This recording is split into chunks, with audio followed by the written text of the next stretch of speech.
Thank you for being here. Those of you that may be here for the first time, for the handsome man all dressed up in the back beside him on those tables, documents we're going to be using tonight. Fine.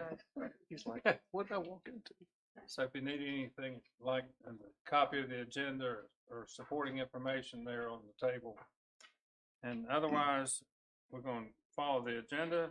First thing we're going to do is have a moment of silence and reflection, please, just for a moment.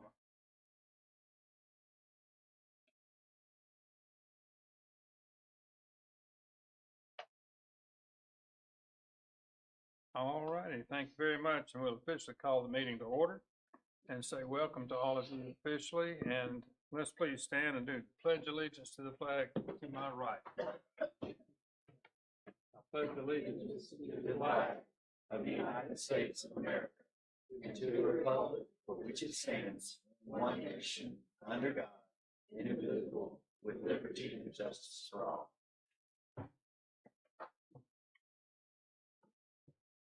We're now going to consider the approval of the minutes, of the agenda, please. Item number 4. Is there a motion to approve the agenda as presented? Motion to approve. Second. Made and seconded. In discussion, hearing none, all in favor say aye. Aye. Opposed say no. It's unanimously approved. We're on number 5, public comments on agenda items only. Comments on anything you want to comment on will come later on the program. So the first person to sign up, Mr. Bauer. If you're a speaker, if you'll come to the microphone, address the commissioners, and give us your name and address, please. Jim Bauer, 329 Ocean Boulevard West. My comments are on items 8 and items 13. Item 8 is about voting in quorums, about who can have a vote. I'm going to read this because I think it's important. A majority of the actual membership of the council plus the mayor, excluding vacant seats, shall constitute a quorum. A member who is withdrawn from the meeting without being excused by a majority vote of the remaining members present shall be counted as present for the purposes of determining whether or not a quorum is present. I would say you'd almost have to say no to this on vagueness. A majority of the actual membership plus the mayor from a meeting without being excused by the majority vote. So what you have here is you have a possibility where if there's a good flu running around town, you could have one person and the mayor, and that would be the majority. And if we didn't know where the other people were because they were sick, then you would have a quorum. Winston Churchill once said, and it was true, never let a good crisis go to waste. And I see that could be opening a door for that, where you could have people that you would have to define what is excused. Excused, it should be much, much clearer and much easier to understand with a much more bright line rule. The other one is item 11 on possible actions for the next step in filling the vacancy. We just had the election. I said it last month that you have the people that won and you have the people that lost, and you could always appoint one of those people that are the next in line rather than using the towns, for lack of the boards, for lack of a better term, plenipotentiary power, where they're just going to decide something. Or you could just ask the town, or you could have another special election. That's all I have to say. Thank you very much. Happy St. Patrick's Day, everybody. Thank you, Mr. Bauer. I noticed on their sign up you said items 8 and 13, but we heard what you said. Did I misspeak, Mr. Mayor? Yeah. We're not going to spank you. Everything's fine. Yeah, just what? 13 is right. He's actually right. I think when I wanted to come on, Huh? in the wrong place. Anyway, everything's cool. We got the Miss- old agenda. She changed the agenda. She changed the agenda. Okay. From when? So somebody give me the correct. No, no, change it. It was Just eliminated. 7 was in the wrong place. 7's in the wrong place. Somebody help me out, Madam Clerk. Why am I lost? You're good for it. If you cross out 7 and move it down to where it normally is, and now you start right here. I'll get you a copy of the one. Yeah, I got one right here. You got it? It's this one. It would be helpful to have the right thing here. Okay. Maybe I was wrong, not knowing it. I got all these lovely ladies here to get me the right papers. Huh? I'm sure the ladies here will keep me straight. So, Now we're still on public comment. okay, so the one that's in my book, not the one to follow. Right. This one, please. Your brother. Anyway, Mr. Holden, Gotcha.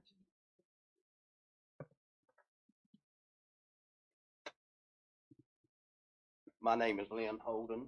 I'm on 110 Shrimp Street, not Shrimp Street, Mother Street. And I have You a used to be speak on mark on Shrimp the causeway. And I'm here to encourage the commissioners here to look good at that quarter paper that y'all have. I was on the committee over there when they did the first round of it, and I think what y'all have is the same thing. The county, from what I understand, they got some grant money to do a study. And it was a study for a beautification committee, what it was. We need some beautification over there. But we need safety and we need parking worse than that. And when they came to us, to the committee, everything was already designed, and the committee only had 3 choices to make, and I think y'all have a copy of that in your truck. The choices were, you could, the 3 lanes are gonna stay in the same place, period, on all of them. The 3 choices was to have no parking on the state right-of-way. The state right-of-way is 150 feet wide. So that's the worst. The other 2 choices, you could have parallel parking right beside the road on both sides, or you could have angle parking on both sides of the road. Neither one of those are good. And if you can think about going off the beach and you're parking parallel on the right, to back up, you've got to wiggle to get off there, and you're on that main boulevard. It's terrible. You cannot, with the traffic flying. And another thing, the kids are going to be right there, and if they walk outside one of those cars, the traffic is gone. So that's not good. We picked the angle one, which is not good either. Because if you go down the causeway and you pull off to the right of angle and you back up, then you're right in that traffic. Right now, the state is letting us use that right away on the sides. But it needs some help, but this quarter thing they have is completely wrong. If you go by that, by any of these things, it takes, the thing you have to realize, all those old houses over there and businesses are right on the right, maybe 2 feet off. The ones that's been built in the last 20 years, they're no problem. This would not affect them because they had to go by the new ordinance. They had to be 25 feet from the front, and they had to not only be 25 feet. If they had any parking, they had to back up further to get the qualified parking. So they're not going to be, there's 6 of those places that's been built in the last 20 years. So it doesn't affect them, but all those old places, if you go by any of these options here, they parking except that out there on the road. And the problem with that is people will be parking up there, and there'll be parking 2 cars in the right of way there. One of them will go to the beach. They don't want to pay the taxes, the parking thing, so they'll all jump in one car, park their car there on the right of way, and come to the beach. They do it in my parking lot. You see 2 cars come up out there. They all get in one. It stays there all day. In the afternoon, they come by and take the car. So they could eliminate all the parking completely. So I would encourage you to look at this. The same thing with all these businesses. All of the food vendors, lunch is just about their big meat. There's no parking for a lawn care trailer, for a construction trailer, for a utility truck. There's no parking on this causeway. So all of those food places are out of business. And you take all those little places that have 50-foot lots or 100-foot lots. If you've got a 50-foot lot, you got 5 parking places. When you change it to angle, you got 3.5. If you got 100, it goes from 10 to 7. So when you look at that, when you go with either of these ideas, it doesn't work. And we need some help with the problem, but this is not gonna help the beach. And if you can think of the people that come to the beach, and when they have to get out, if you parallel park, you gotta open your door, and that's part of doing right by. You can speak again later on. Thanks, sir.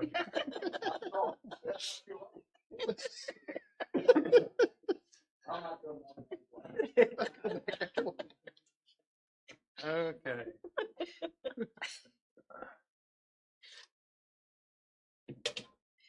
Will Carter, 108 Starfish Drive. I'd like to add to what my friend Lynn was saying.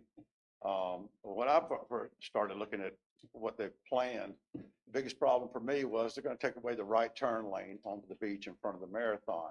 Now, if you're driving a long truck with a 30-foot boat on it, I want to see you make that turn right there when people pull out forward at that little intersection right there.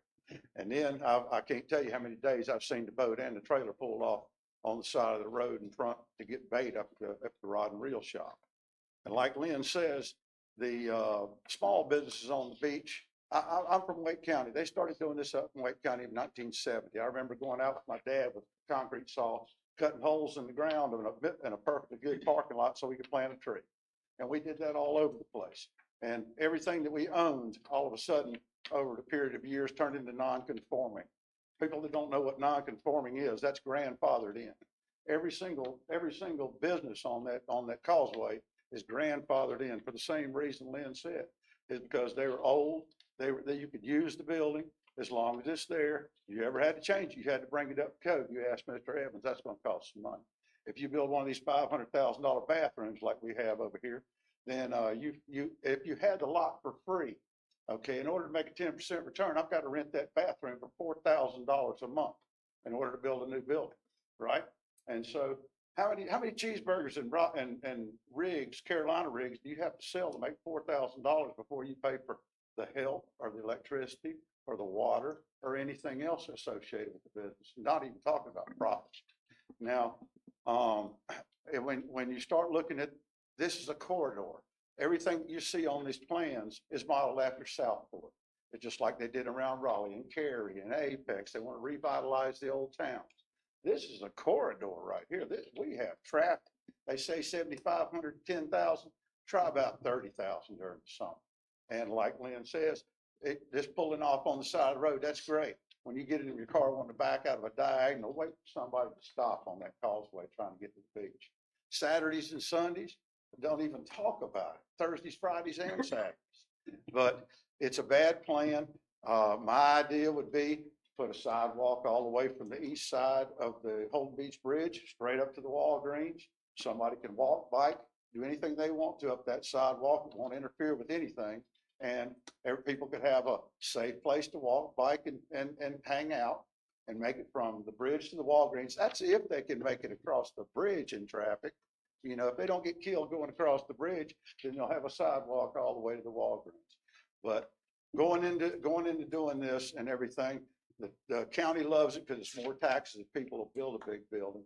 And people would have already built a big building if they thought they could make enough money to pay for the thing. It's been like this for a long time. Thanks, sir. Did we miss anybody that thought they were going to be able to speak?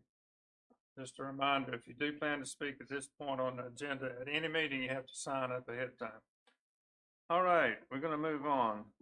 And thank you. We are on number 6 on this set of agenda items here, and consent agenda consideration of approving the minutes for February 17th. Police report, inspections, finance, and public works. Is there a motion to approve the consent agenda? So moved. Is there a second? Second. Any discussion? Hearing none, all in favor, say aye. Aye. Opposed, say no. Number 7, public works, Mr. Benton. Biosolids. I got a couple of professionals gonna come up here and give us a little presentation on what we got go upcoming. And it's Mr. John Nichols, from Brunswick County, he's gonna be giving it for us.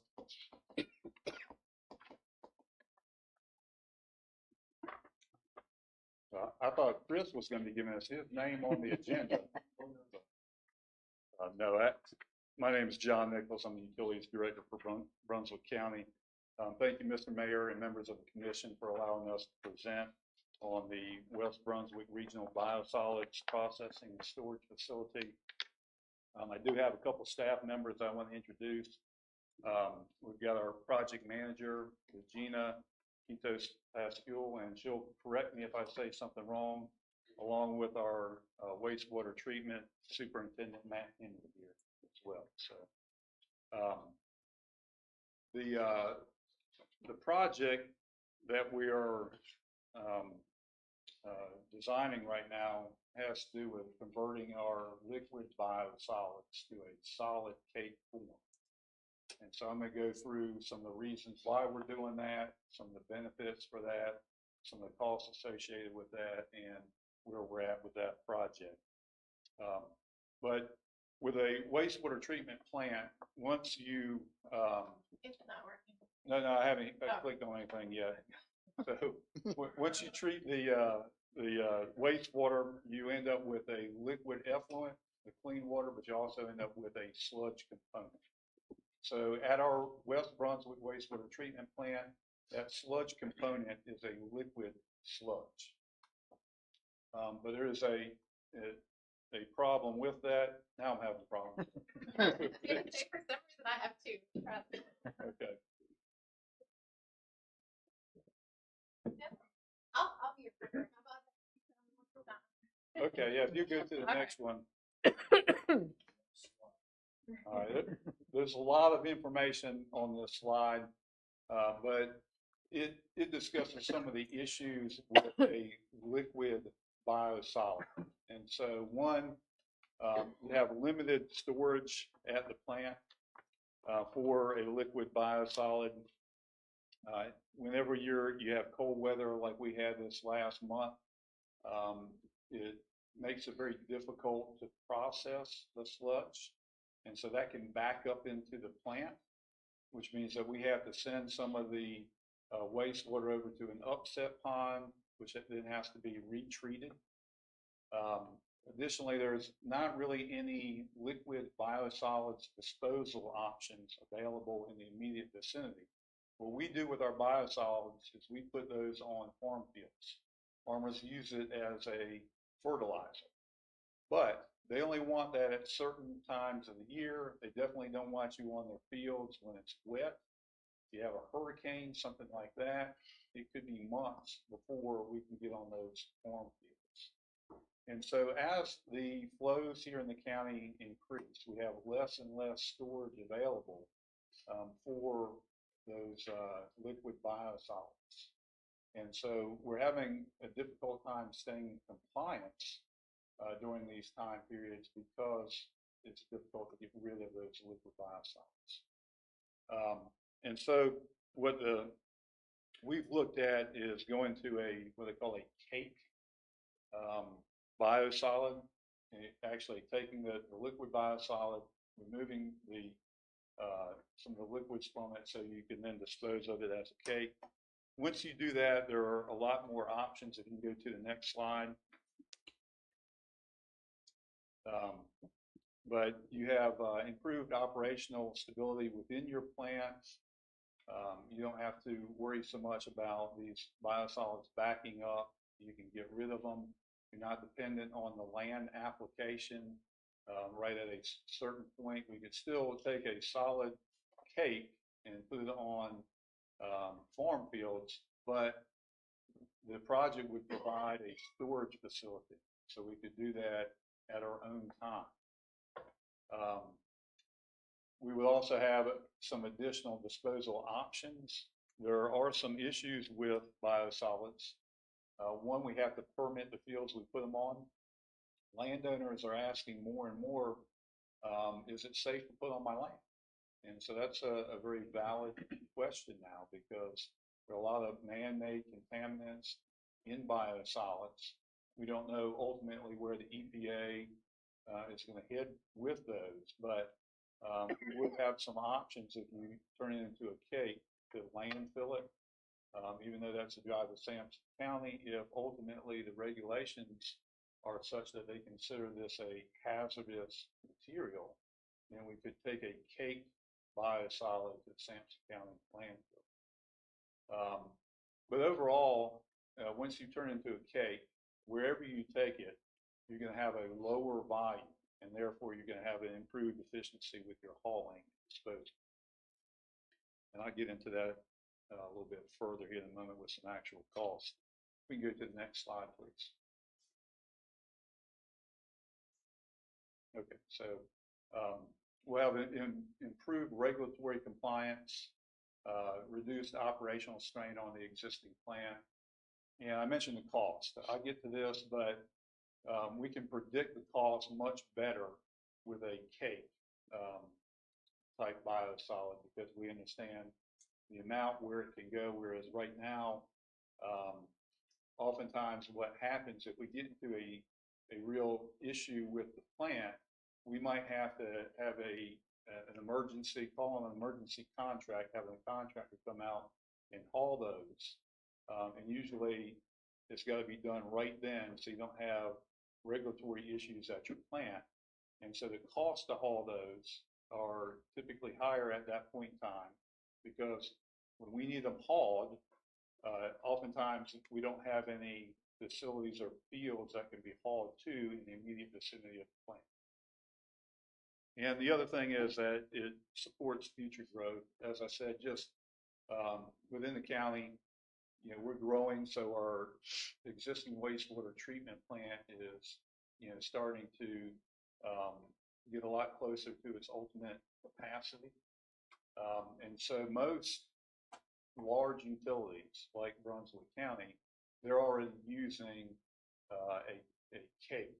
They're not dealing with liquid biosolids. And it's for this very reason. It's difficult to find enough application sites with a liquid material. All right, we can move to the next slide. All right, so here's a cost comparison for you. So what's in blue is the cost of liquid processing, and then what's on the right is the cost of processing a cake version of a biosolid. And so on the far left, that's basically what we're doing now. And you can see the cost there is about $430,000 per year. But as I mentioned, that's really not sustainable for us. If we were to try to take all of that liquid biosolid, take it to the Sampson County landfill, you're talking a cost approaching $4 million. So that's a dramatic increase if we had to do that. If we go to with this project, we'll be able to go to a cake. And so the cost of processing would got from about $430,000 a year down to $124,000 a year based on the current biosolids production amount. So you have a savings there. Obviously, there's a significant capital expenditure up front that you have. And then if we ended up having to go to a landfill with the biosolids, then you're looking at $226,000 a year based on the amounts. And so this is just a snapshot in time based on the biosolids amounts that we currently have.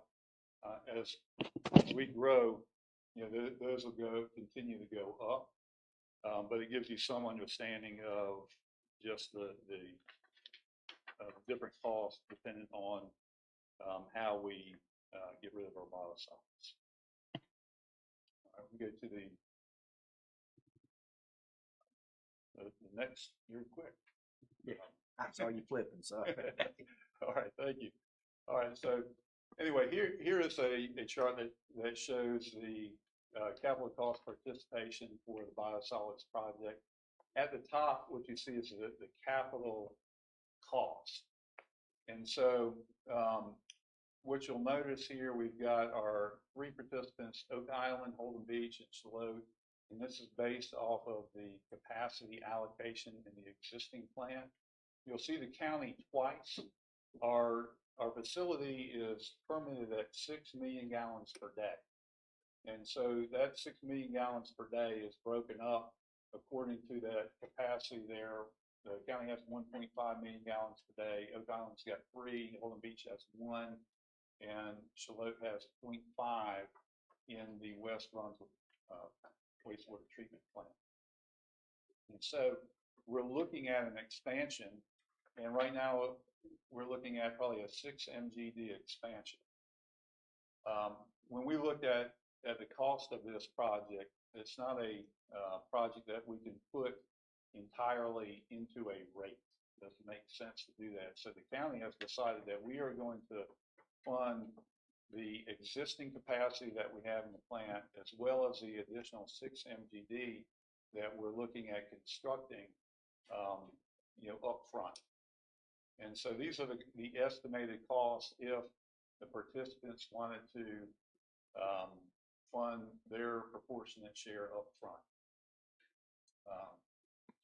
Another option is a rate funded option. And if you look at the bottom, that's the proportionate share if all 3 of the participants funded their share based on flow.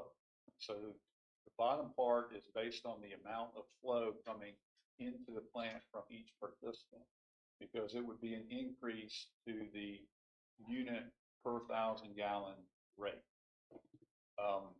One of the things that we asked at some point is for each of the participants to provide information on whether or not they wanted to fund this project up front as a one-time capital cost or through the rate. We have received confirmation back from Oak Island that their intent is to fund the project through the rate. And so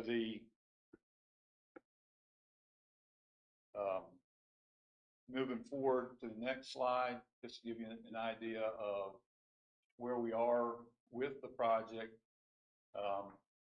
Here in mid-March, we're at the 60% design review phase. This is a design build project. And so we've got a design build team working on this.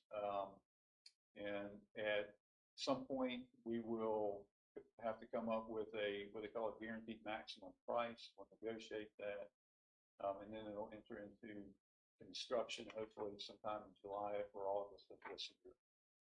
And they'll mobilize for construction in the fall, and we expect about a 15-month construction time frame for the project. So that's the project in a nutshell. Hopefully I didn't misspeak. Okay, I feel like I didn't say anything too wrong there. But we're available for any questions that you might have. Commissioner? Sorry, if you want to. Yeah, thank you. Some of us have been here back when we had oyster shells, drain lines, and garbage cans for septic tanks. And we were glad to get a sewer system. And the town of Holden Beach was more than happy to participate with the county. And whenever all this was first talked about, the county was having a difficult time in raising funds and or obligations and commitments to future funding.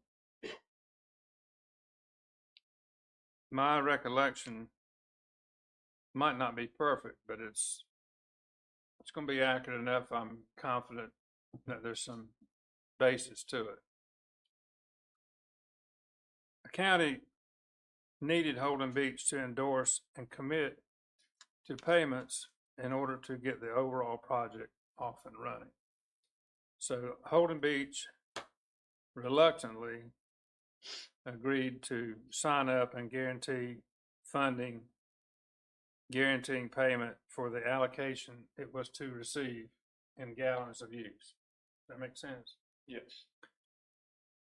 So in looking at this capacity and upfront capital allocation and so forth, I'm really anxious to revisit the paperwork that the county would have in the regards to the original agreement that the town of Holden Beach had with the county.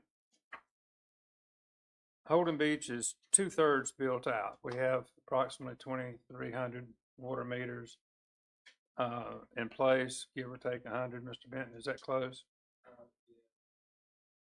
Yeah, house is 3,500 meters, but a lot of house times 2 meters. That's right. So just there, if you take the vacant land that's not divided into lots yet, acreage, and allocate that acreage into possible lots, there would be approximately 3,600 lots on this island. And we've got somewhere 2,000 plus houses. Now, so my brother's a math major, not me, but that's about 2/3 round numbers. So we've got theoretically an increase of 1/3 more than what we're using now, right? If the houses, dwelling units were all equal in usage, and you've got a round number of 2,000 now, and you're gonna go to 3,000, you're gonna increase another 1,000 or whatever. If you take all that math and round it out, my understanding and recollection is that we, the town of Holden Beach at that time, was assured that when time came for the town of Holden Beach to utilize that allocation, that was waiting for us to say we're ready. We're going to send you more affluent. I'm wondering why now, and if I'm not understanding this correctly, please tell me so. But I'm having a hard time understanding now why we're possibly being asked to come back and put more money into the program when we've already agreed and acted upon the request from the county. And my recollection is David Sandifer was the chairman of the board, who was a resident of Holden Beach. And he came and explained that to the town of Holden Beach multiple times.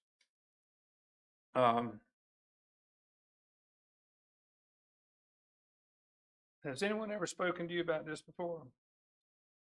Well, I am familiar with the agreements. Yeah, I've been with the county 20 years, so I wasn't here when the initial agreements were inked. So, you know, certainly I don't have that background for everything. But I was here when Mr. Sandifer was here prior to him passing away. So I am familiar with some of the background of the agreements. And we can certainly provide the agreement. I think I understand the question.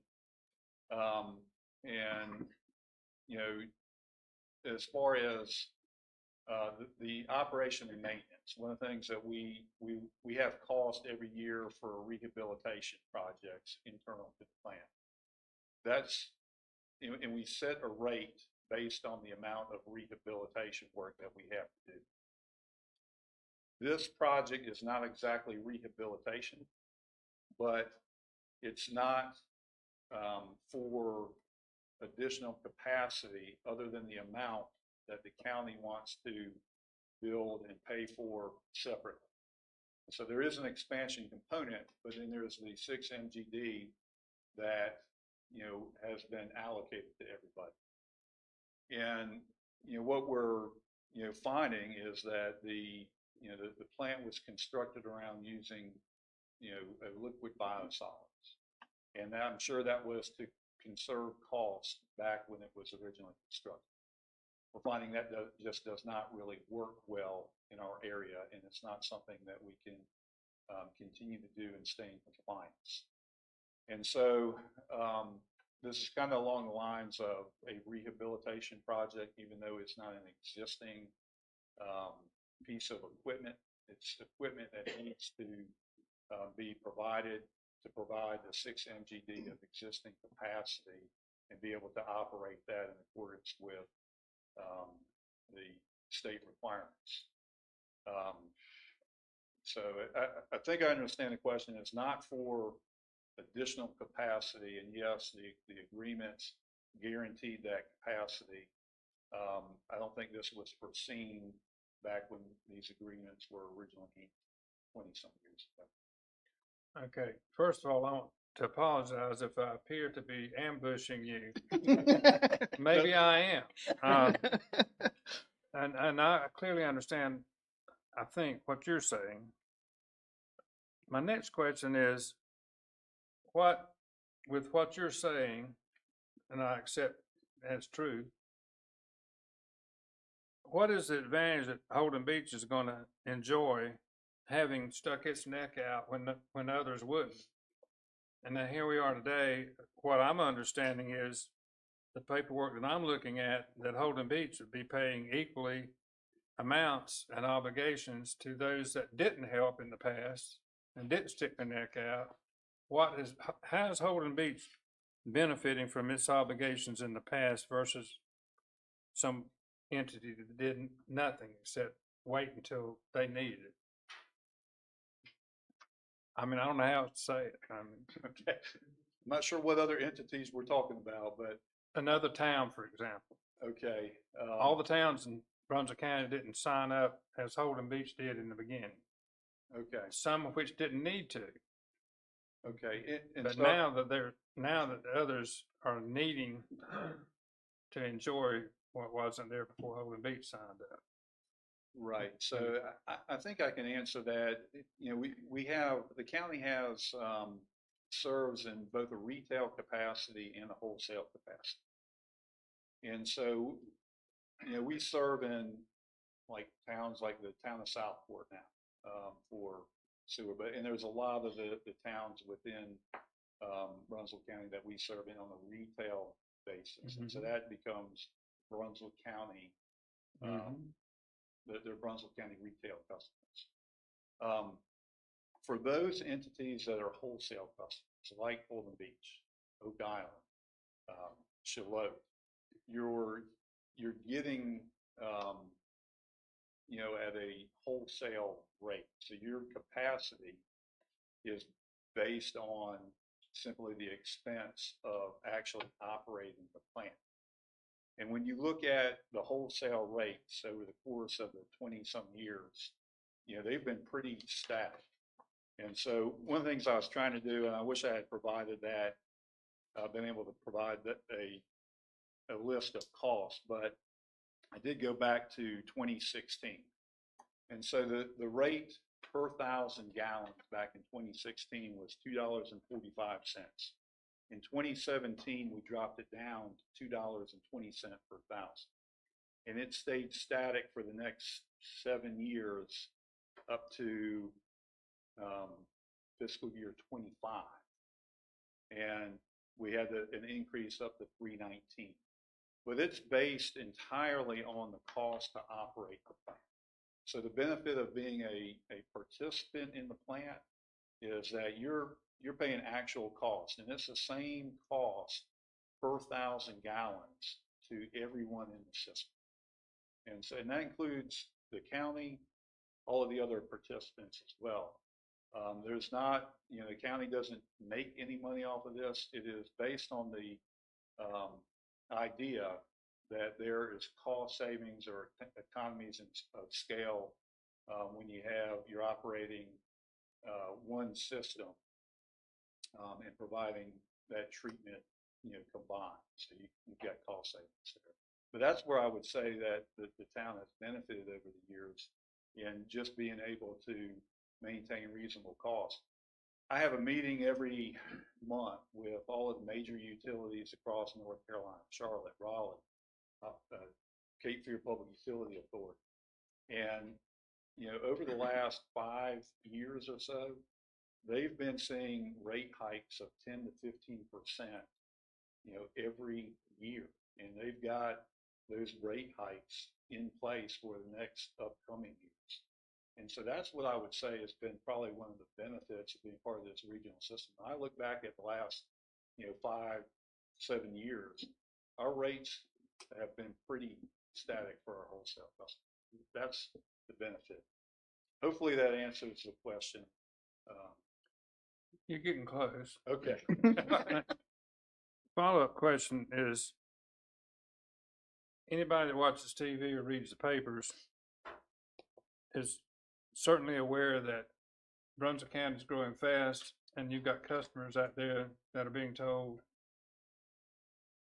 yeah, your subdivision, future subdivision's been approved, but we can't get water and or sewer to you because we don't have the capacity or whatever. My question to you is, our water lines and sewer lines, Mr. Benton, I believe are in place here on the island, right? So as our continuing growth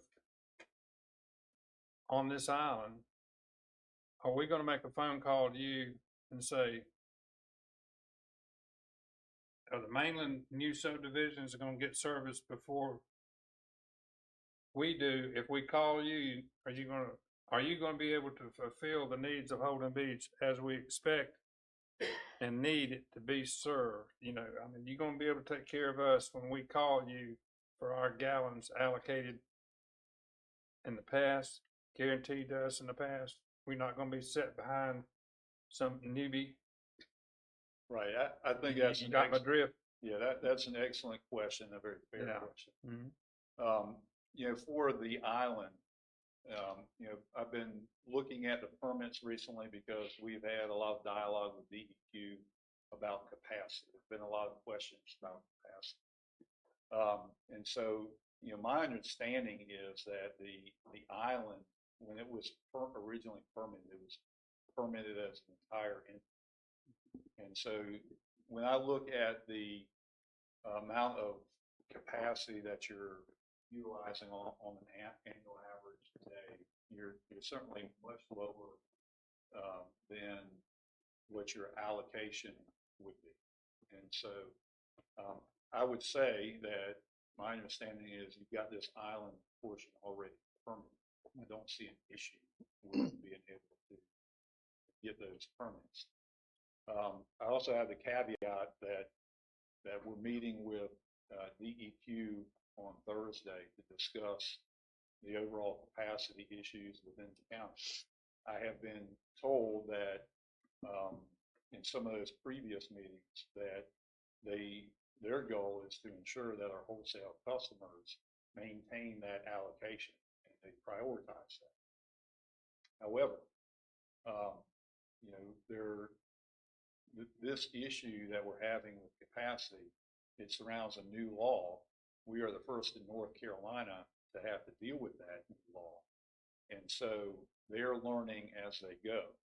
And while there's an opportunity for us to work with them to influence ultimately what their policy is, it also presents some challenges because we get some direction at one point and that can change, you know, once they get more information. But that is my understanding from them initially, because I asked that question early on in the process, and that would be our goal, is to ensure that that capacity that you have allocated within your agreements is available to you. I'm having a lot of phone calls about this, and it's certainly on the property owners' minds, and we're counting on the county taking care of us as we thought we had agreed to. So, right, I understand. Yeah. Anybody else got any questions? Yes, sir. Yes, sir. On the capacity, which I think you answered the mayor's question whenever you said we were permitted as an island. Like, right. In other words, we're not adding, we've already permitted whatever is we're building out. And we're allocated the 1.0 MGD. How much are we actually using of that right now? I don't have those numbers on the top of my head. I mean, are we anywhere close? So, all right, so our actual is, and let's just say it's 60%, 50%. All right, let's just say it's 50%. So if we're only actually using 50%, are we paying if we did upfront cost, are we paying the $3 million because we're part of the original wholesale group, even though we're not using that much capacity? Yeah, so there's two, you know, if we can go back to that cost page. Let's see. I think the next one, right? Yeah, that one there. And so, you know, really just two ways that we could think of that would make sense to look at allocating costs. So the top one is based on allocation in the system, Our original share, the basically. original share in the Okay. system. The other on the bottom is based on what you're using. It's based on how much flow you send to the plant.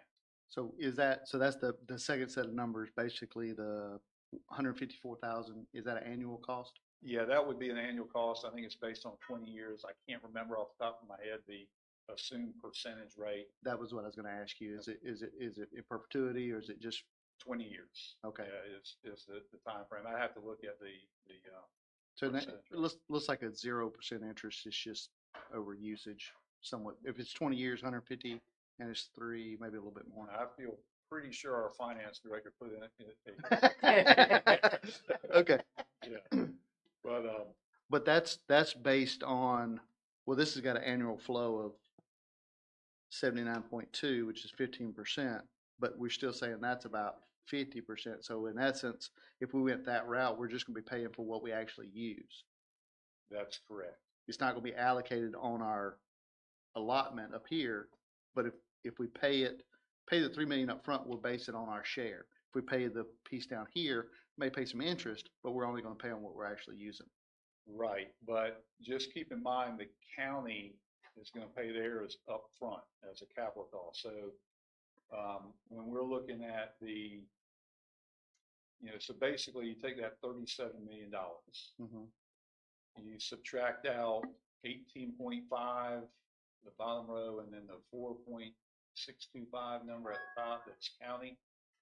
And then that's the remainder for the project that we have to allocate to participants based on a rate. And so, for instance, the town of Oak Island, they've got 3 million gallons per day. They're in a similar situation to Holden Beach where they're not utilizing Mhm. all of their capacity either.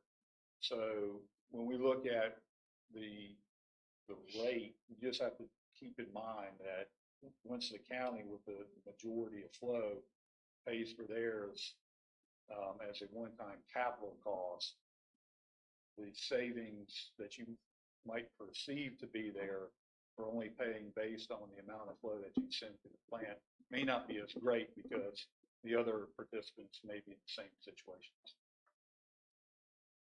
So I what's, know that's a little convoluted, but yeah, I got you. All right, so, Well, that, go ahead, I'm I sorry. don't mean to interrupt you, but that's what you have done this down for me because Shalot, under the capacity up front is 1 million, whereas we're 3 million, so we're almost 3 times more. But if you go down here to the scenario of rate funded, Shalot is paying 3 times more than we are. okay, so Shalot should be 500,000 gallons. Let me see about, yeah, 500,000 gallons in the capital allocation at the top. But it comes in at $1 million up front. We pay Oh, 3 million up okay. front. But then if It's like it's flipped. Yeah, so they have a greater percentage of actual flow into the plant. but they'd be paying less up front, whereas we'd be paying 3 times as much. But if it's funded, we pay a third less than them. I don't understand that. That's the difference between doing it based on the initial allocation versus doing it based on actual flows.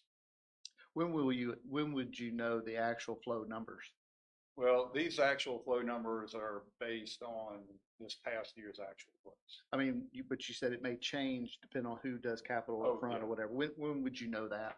Well, I'm just waiting to hear back from, the town and as well as the town of Shalott. Oak Island has already provided, what they're going to do. All right, so you got Oak Island, you got the counties. What is Shalott gonna do? I don't know yet. So you're waiting on us in Shalott. Yes. And then once you have that, then you can figure that Yeah, part we can out. tell you what the rate would be and what amount each student did. Okay. And it's all based on, estimates of flow. So 2 more questions for you. Number 1, if this bottom line here, the county's new capacity, if that was not in the equation, would you have to change from liquid to solids? Yes, we still would. So no matter what, you got to change. Yes. We are not going to be able to continue what we're doing. We're, having issues at the plant on a regular basis. Okay, so, all right. And then the second thing is, you said in 25, the rate went to 3.19, something like that? Yes, 3.19. Is that kind of what it is now, roughly? Yes. Within, Yep. okay, so that's the wholesale rate. That's correct. Yes. So what does Southport pay? So Southport is a retail customer, so they're not paying, we just charge the individual customers, in Southport. Okay, because you're just okay, so, A Southport customer would be charged $39 per month and that includes 3,000 gallons. they're at $3? They're at $3? Uh, Three, It includes 3,000 gallons for that $39. okay, so they're at $3.90, roughly. Is that right? I'd have to I mean- do that. So, So the retail rate's gonna go up when y'all convert to this?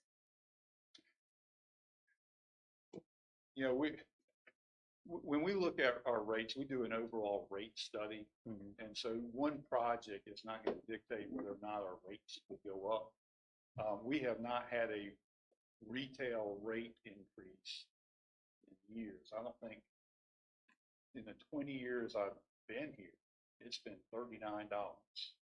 And so we have been able to sustain our rates. Now we've had fees change, but our rates have, based on the growth, we've been able to maintain those rates. I would say that we're going to have to look at adjusting our rates, but not necessarily it won't be just for this project. It'll be all of the other projects that we're looking at. Well, I think in reference to what Mayor kind of started off with, these four, 1, 2, 3, 4 stepped up and said, hey, we'll start this project.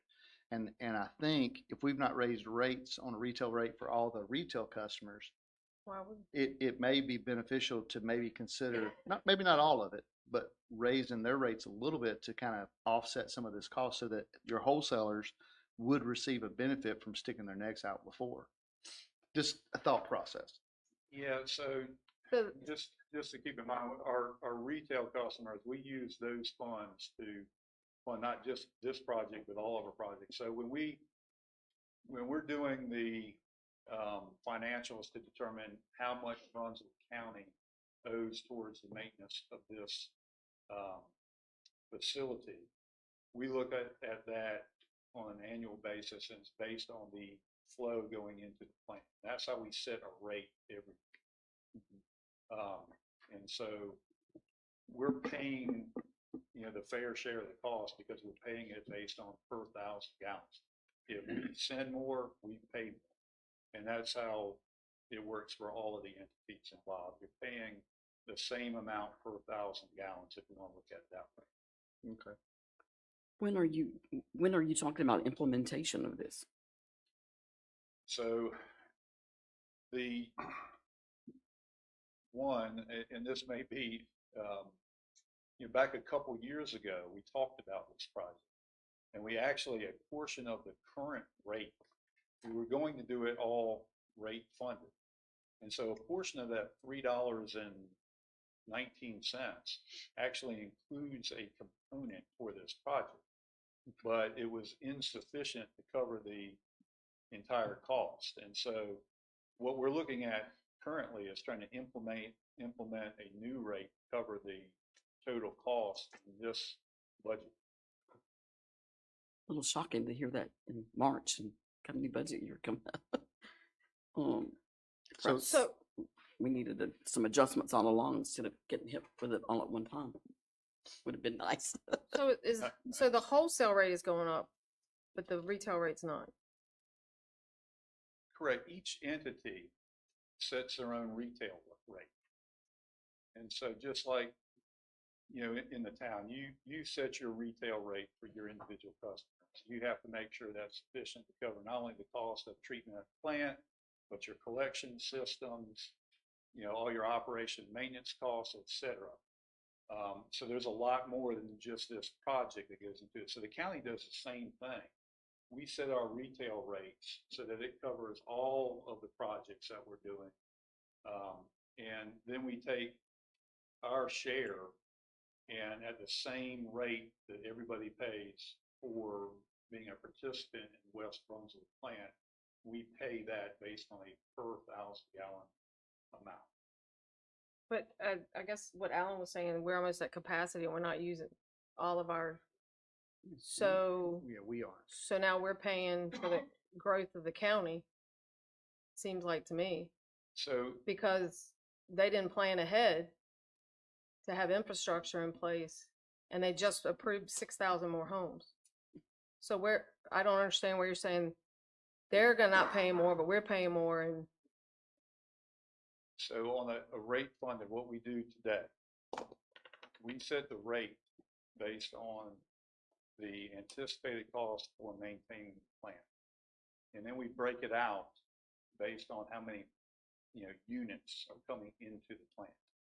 So you only pay based on the amount of flow that comes into the plant. Everybody pays the same cost, same unit cost. And I think that our public works director has explained this to me before. I know how we calculate it coming in because it's metered. How do we calculate it going off? Yeah, flow meters. Okay. So okay. But what you're saying is if tomorrow we had a developer come in and say, hey, we can't get any more permits over here, but you've got 1,200 lots we can build on, you're saying we're not going to have a capacity issue. Well, yeah, like I said, with that caveat, my understanding is the island is permitted. Theoretically, that's true. Yes, Okay. and we've got to, meet with DEQ, make sure that is still their intent as they indicated to me a couple months I want to ask you about the cakes. ago. Right. I'm hungry, by the way. I don't think This is you not want. birthday. Yeah, I don't think you want this birthday cake. Clarify something for me. Maybe I misunderstood earlier whenever you were referring to these cakes. I think I heard you say that they're not fully approved by the higher up, the federal people, state people, and so forth. Is there still some hesitancy on whether this cake method is going to be allowed or not? No, I'm sorry if I said something that was confusing, but, cake is a standard, converting biosolids to a cake form is a standard process, especially for utilities of our size. One of the things I was referring to is that one of the issues that has arisen in recent years is that of man-made contaminants like PFAS in biosolids. And so one of the questions that has come up is how will the EPA look at man-made contaminants like PFAS and biosolids? Will you have to treat them as hazardous substances? There has been certainly groups that have advocated exactly for that. And so that is a question at the federal level. If that happens, then we have no alternative but to have a cake, because you just can't haul, all these, this huge volume of liquid biosolids, because it converts from, and it's on one of our sheets here that shows what the dry tonnage is compared to the wet tonnage. So I'm sorry if I confused you. I'm still a little fuzzy here. I'm slower than the rest of the group here, but if it's not certain to be approved, how much are we counting on that and all these theories? Yeah, the process of using going to a cake biosolid is absolutely a proven technology. The state is fine with us doing it. How about the federal people? Yeah, the federal government is fine with us going from a liquid to a cake. And they're okay with this taking it to the landfill. Yes, there will be no issue going to the landfill. I'm sorry, I guess I've misunderstood then. Tom? Yeah, so we're talking about a $37 million project. We're figuring out how we pay for it, who pays what. once it's done and it's in, according to these numbers, we're saving a lot of money. 3.6 down to 226,000. How does the savings, where does it go? How does that get Yeah, so in the just rates or what? to be clear, what you would be looking at, what we're doing right now is a liquid to farmers. That's $430,000 per year. And so if we were able to send a cake to farmers, that's $124,000 a year. Yeah, so that's a OpEx, operating cost savings that would then tend to reduce your annual rate. But that's offset by the capital cost of constructing the facilities. And so you've got a capital cost that you have to So, you so gotta your build operating the cost is facility. gonna go down by 70%, but it's gonna be Well, that's what we offset saw, by the right? capital Right. upfront. That's And you're correct. expecting about a 20-year to break even. But the rate's never gonna go down. The rates have gone down in the past. Back in Yeah, they- 2016, we went from $2.45 down to $2.20. We look at the rates every year. And so we're just trying to cover the cost of the operation of the facility. And if the rate needs to drop, we'll lower the rate. The other option is just to raise the rate. Yeah, the option is to raise the rate. You can either pay for it in the rate or you can pay for it But in then the the rate will capital. go down. And I think to Commissioner Dyer's point, there is there may be a benefit to paying for it in the rate, because in the rate, you're paying for Sure, it actually, based on the actual flow into the plant. So I'm looking at these numbers now, because the 3.667 million jumps out. Is that, I mean, the way I'm looking at it is, it goes from 3.66 million when we send liquid to the landfill, it goes down to 226. Yeah, What- we are not currently sending. So our you're not bio- spending the 3 point, We're not, but if EPA created a rule and said that you have hazardous substances in your biosolids, that's what we would be looking at. So if are we measuring that now? Like when you send this liquid to the farmers, is PFAS, is that what you're Yeah, saying? there's PFAS. PFAS, are they being measured now? We have done certain measurements. We don't measure it on a daily basis, but we've done enough to know what's in there. The ultimate goal is for us to complete our Northwest Water Treatment Plant project. PFAS is coming from the Cape Fear River. Once we have that project online, the hope would be that we could actually lower the amount of PFAS that ends up into our wastewater treatment plants by lowering the amount that's within out. I'll let that slide. Tom, Sylvia, anybody else got more questions?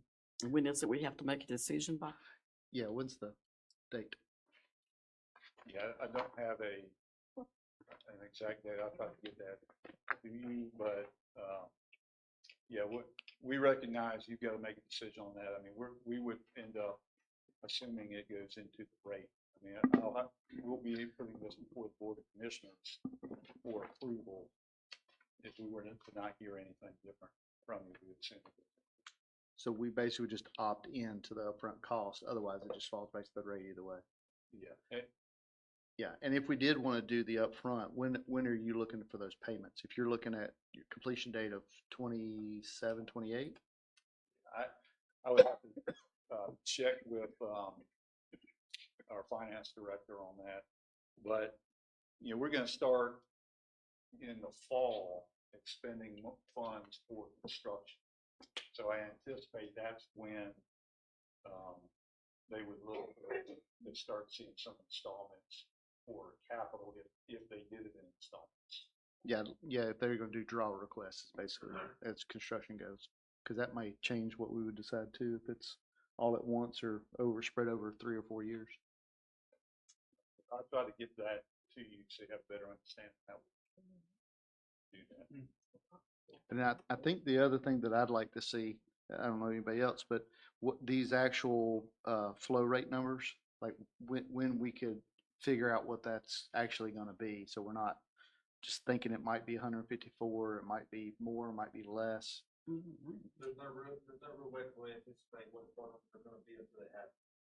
No, I I mean, mean, you can just go off just like the last year's. No, that's what we can go off the last year's. well, he was saying it might fluctuate based on who opts into the capital improvement. Yeah, so you, the rate that would vary based on which participants opt for capital. That's what I'm saying, yeah. Okay. But you're not gonna know that until Shadlow decides what they're gonna do, and then the That- county that- makes their decision. That's right. Okay. Now, we sent a spreadsheet, and we've got that. We can make sure you have that. And in that spreadsheet, you can see what those would be today. Just by clicking whether, which entities will pay upfront capital versus those that will pay the rate, and it will provide you what the rate would be. Oh, okay. So, No matter who does what, it's for us. yeah, so Okay. you can play around with it and see, I mean, it's just, is Shalode in, are they not? Are we in, are we not? And you can see what it would be. Okay. So if you don't have that, we'll make sure you get it. All right, anyone else? Thank you very much for you and your associates being here. I know you had a wonderful time. Thank you. We appreciate it. And I understand it's a lot of information. And if there are questions that come up, feel free to reach out to me. I'll be happy to provide you with the answers to the best of my ability. All right. Thank you. And I will say, you got a really good employee here. We agree with you. It's got a good staff too. Yeah. Thank you.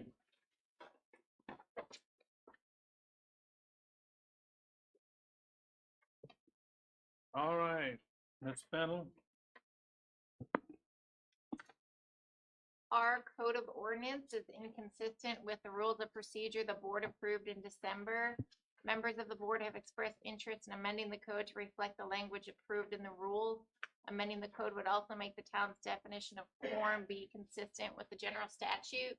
So the language was actually copied directly from the general statute. I heard there were some concerns about this being a charter amendment. We did this in 2007 and we didn't follow that process, but it's completely up to the board. We can do it that way, but we did it as an ordinance change in 2007, so it's up to the board.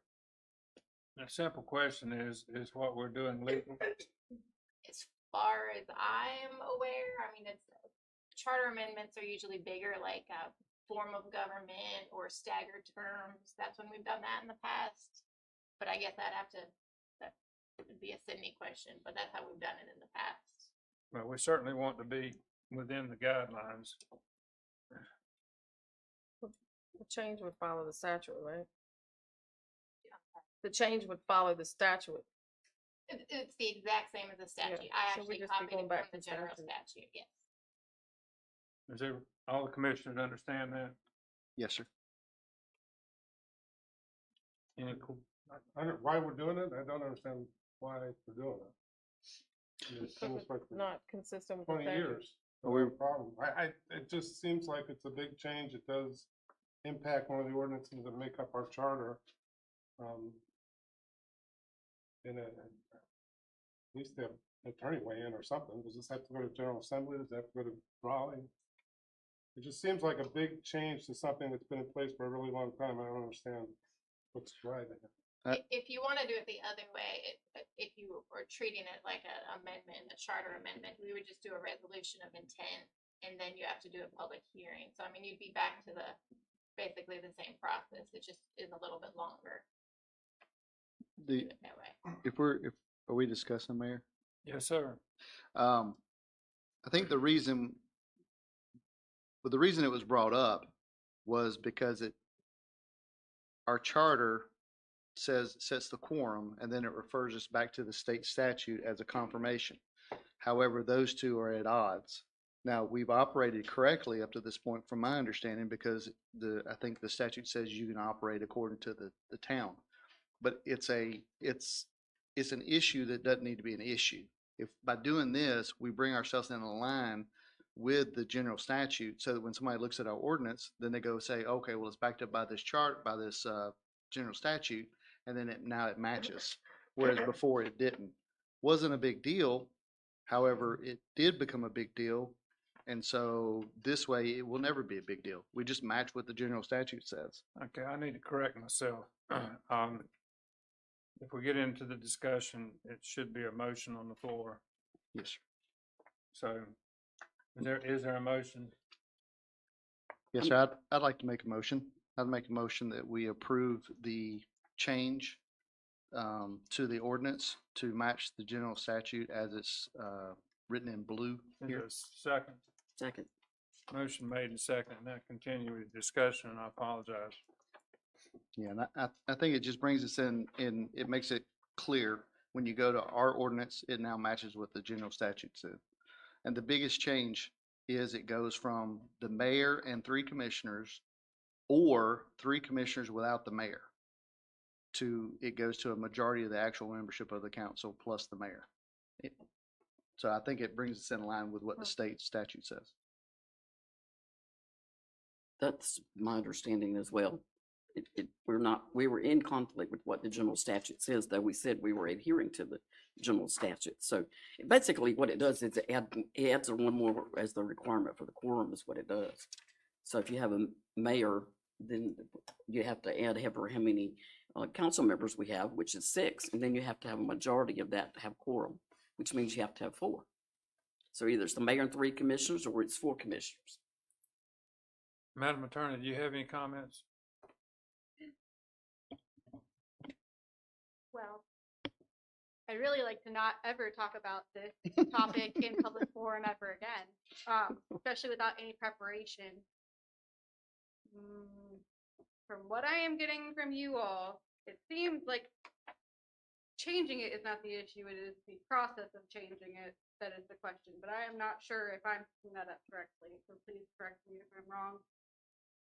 If you want a more in-depth legal analysis, I'm gonna have to put it in writing rather than open forum on the fly, to be honest with you, on this specific topic for what I think are obvious reasons. But if it is, I mean,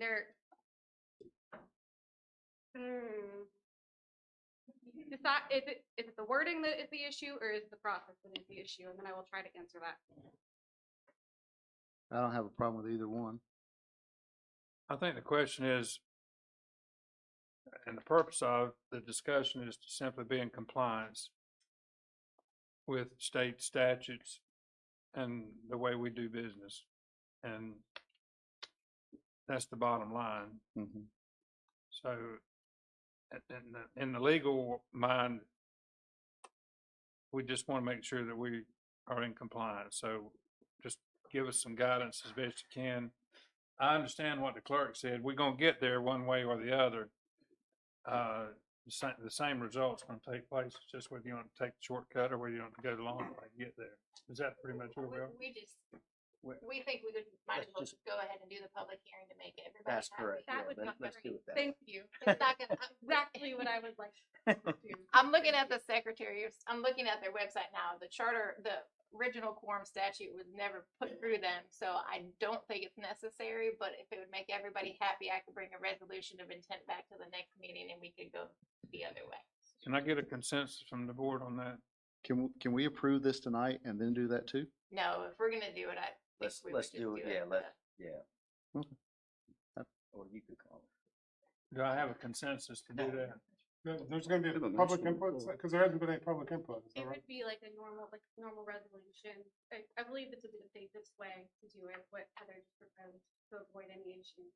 Just Yeah, have a public hearing, go through the process, Yeah. and eliminate any confusion. Just call for a resolution of intent to change it and then call for a public. Anybody have a hearing. problem with that? Otherwise, I'm going to declare No, consensus. we're good. Well, we approved it at the last meeting to do it this way, so. I think we're perfectly in order, but if it makes, it should make everybody happy. We're trying to have uniformity on the board. So consensus is declared. Sure. Madam Clerk, if you'll follow through with that at the next meeting. Yes, sir. All right. The public hearing will be before I'll that. just admit, I don't have to. Okay. I declare Okay, consensus. okay, got you. Okay. All right, With you. we're ready to move on? Mayor, Yes, sir. before we leave a topic, I've learned in the past, once we leave a topic, sometimes I think something's gonna happen and not gonna happen. What is our next process to make sure this happens? The next meeting I'll bring back, it's called a resolution of intent that is, it just declares your intent that we're gonna change the quorum. And then And we'll, then it'll set the process. It'll be a public hearing from there, and then you get to adopt it after all that. when do we set the public hearing? I believe it's within the resolution of intent. I have to go back and look at it, cause like, we just talked about this, so, didn't look at it yet either, but it's the resolution of intent. I think it declares the public hearing in that. So it'll be a couple month process. So it'll be declaring it, and then the public hearing would be in May most likely. But we would schedule it normally back to back with our normal meeting or something like that. Right, Okay, I just wanna make sure we don't have to do any availabilities or anything like that. No, we'll just Okay. do it throughout the regular Okay. meeting process. So by Christmas, you think we should be able to get By this done? Christmas, you will be good to go. That's all right. 23rd. Mr. Evans? ADA assessment.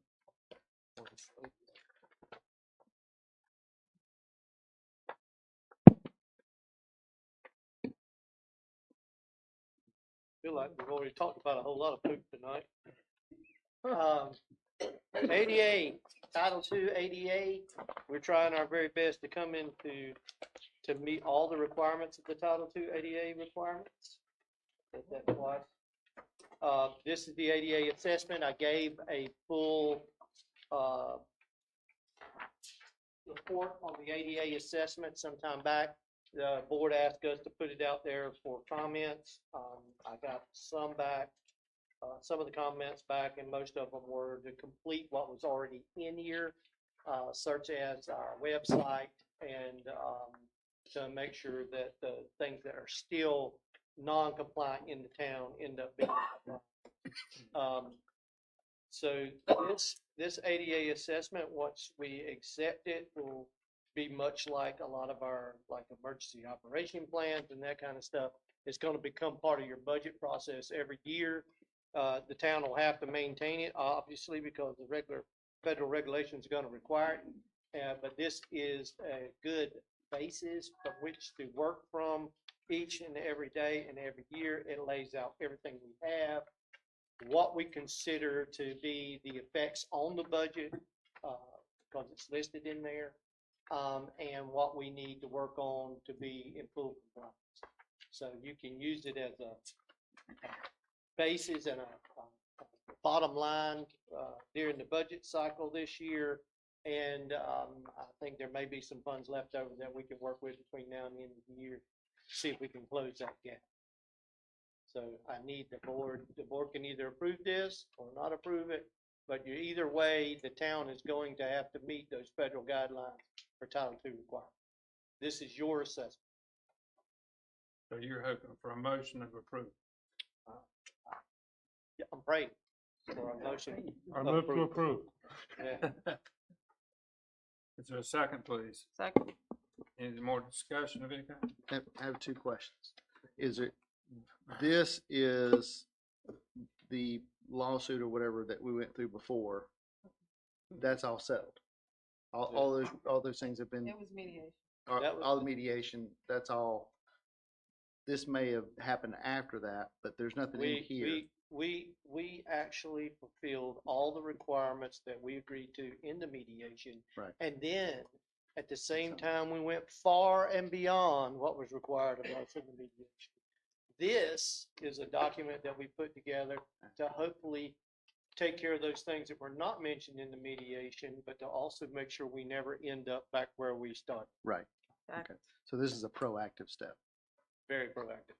And is there any timelines on any of the stuff in here when we're talking about budgets and whether to do it Well, next it year or whatever? depends, it depends on how fast you're trying to stop the lawsuits Mediation. or mediation. Yeah. Yeah, because if something in town, every time that you have an ADA issue within your town, especially if you've recognized it like it is in this document, and you don't take care of it, potentially there's that's an open door for a mediation or for an investigation at the state level when it comes to this. That's how we got here to start off with.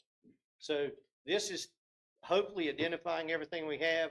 but there may be things that are not in here. But you got to remember, there was something else that was done during the mediation. There was an ADA coordinator that was identified. And that person is basically, if that person comes across something that needs to be done, once they identify it, they've got to, even with the assessment, they've got to make it either part of the future portion of this maintenance and stuff, or they got to make sure that that gets repaired and meets those ADA requirements. And the new one is 2017, I think, A117, the 2017 version. Just not like other things where we have grace periods. This is pretty much need to do it, fix The it. grace period is until you trigger or cause somebody gets hurt or something to that effect. That's how long the grace period lasts. Yeah. Kind of question. On page 9, where you're talking about the cost breakdown, Mhm. you talk about there it's 500,000 to $1 million, and then you say it's $5,000 to $20,000 initially, and then 1,000 to 5,000 per year digital. So are you suggesting that we need to budget like 5 to 20,000 initially, and then the 1,000 to 5,000? Well, I think Initially? if you look at this thing, you're Is that going what to go you're out there and identify, every year you're going to have to go identify, like we did some paving and some marking, let's say the east end. We need to identify what that maintenance is and whether it ends up in Public Works' budget or whether it ends up in some other budget. It needs to be identified to take care of that. So much like we do the walkways where we go out every year and we look at them and see if they need to be repaired, there's going to be somebody that's going to have to go back through this document. And then that's what I'm saying. And then when they identify it, they'll be able to get to that. Now, there are things in this ADA assessment that showed that we were not in compliance yet that need to be handled as quickly as possible. But until this document was approved, we really didn't feel like we could go out and just start spending your money. Right. So that's one of the reasons I say I pray, because there's a couple in there, if you read it, it says Yeah. what they are. Yeah, and we missed some opportunities in the past. Thank you. While we got a break, just a moment, I'd like to help us remember that, Mr. Evans, didn't we get recognized by these ADA people as having gone beyond Yes. what was expected of the town, and we got a lot of accolades because of what the town did? Yeah, and also with the person that initiated this, and we should have no ill will towards that person. Staff worked with her a whole lot, and she was very, very helpful. And she even has given insight beyond that. And I'll be honest with you, I still call her. I haven't called her lately, but since y'all approved this, I'll be calling her again. Okay. So I believe we have a motion and second on the floor. Are we ready to vote? Yes. All in favor, say aye. Aye. Opposed, say no. Unanimous, Madam Clerk. Thank you. Mr. Evans, I believe you're still up. Mitigation. I don't even know. Mitigation. All right. I'm gonna have to find a page for this. All right, hazard mitigation plan. This is the thing y'all never have to worry about, and I've been working on since I've been here, and every 5 years it's required to be updated. If you don't have this, you probably won't qualify for a single solitary grant, probably won't get any money to remove one board off the beach. We have a storm. But, so I wouldn't know if you want to consider it important or not. But just as soon as I find the page, we'll get to the resolution. 34. 36 for me. Yeah. Well, slow down. Are y'all gonna want me to read you all of this? 34. No, sir. Am I required, Heather, to read all of this? No, sir. Okay. But basically, for those you folks in the office that don't know what this is, the hazard mitigation plan, it's actually the Southeastern Regional Hazard Mitigation Plan. And the North Carolina Department of Public Safety and FEMA actually pays for the consultants and the folks that develop this. Now, we have to participate. Me and Jana and Carrie went to all the meetings that were held in person, and they were extremely exciting. And then we went to all the meetings which were online, which there were quite a few. And we have to be recorded as participants now. And the whole idea is that the town participates in this so that we qualify. for all the things that, once it gets adopted, allows you. Now, if you don't have one of these, you're gonna wish you had. This one has to be approved before April 17th by us. It has to be adopted by April 17th. I'm not gonna tell you it's complete. It's in its draft form. It's already at the federal government. We've never, in all the years I've been doing this, they never reject one. They will do some text amendments, but they will not change our stuff. For those of you who have looked at the plan, you'll notice that we have stuff in the plan along with a lot of other municipalities, and that stuff that's in the plan is autonomous to us if it's under us. But we are not also left out of everything the county has. So it's a regional plan. We're part of theirs, and then we're autonomous in our own. For instance, we have actually, this has actually been an important document for all the lift station improvements, and we've gotten credit for every one we've done. We get credit for stuff that we put into the capital improvement plan, and we try to get the stuff that's the most important in there, like stormwater and that kind of stuff. And then when the next one comes along, we have to show what we completed or if we still have it in there. Now, this question came up earlier. I don't know if that was key. If it's not in there and it's something we want to do, we are not penalized for it not being in there, and we can still get all the same benefits. We just have to show it was something we did and something we completed in the next one, and you get credit. So it's a very versatile document that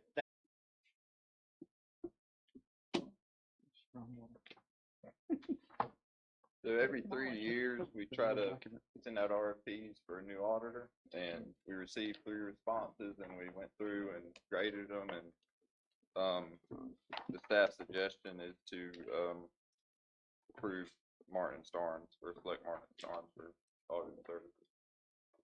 Discusses and reviews the work of the finance committee. Finance committee could not score, give the board who they want to have. There's no It wasn't a time. finance committee. Just to clarify, you know, the quorum was not able to be made with the audit committee a couple of times. One is it was 2 weeks for them to run it. We did it at the beginning of 1 week to say, what days would you have it?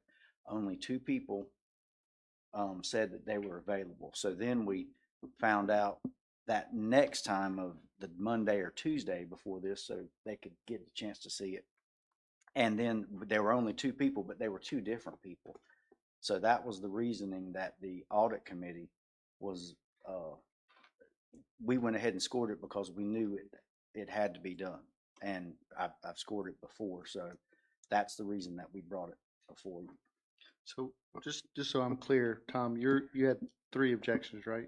Yes, And the first one was that the finance the committee, way it was scored by staff versus the You're- audit committee. you're saying the finance committee should not be selecting the auditor, correct? Not, I didn't say selecting, they shouldn't have, the scoring should have been done by the audit committee, not by staff. Okay. But we're selecting them, right? That's correct. Just want to make sure we're clear that it's not somebody Okay. else selecting, it's us, we're selecting them. And with regards to the timing, I mean, this is nothing new. We've been hiring auditors for years. We've known all these dates for a very long time. So we should have been able to work it out, to have them meet and have them do their job. Are you, Well, I think the main job of the audit committee is to review the audit. well, I The think, board is supposed to hire the It's not audit the way the firm. ordinance reads.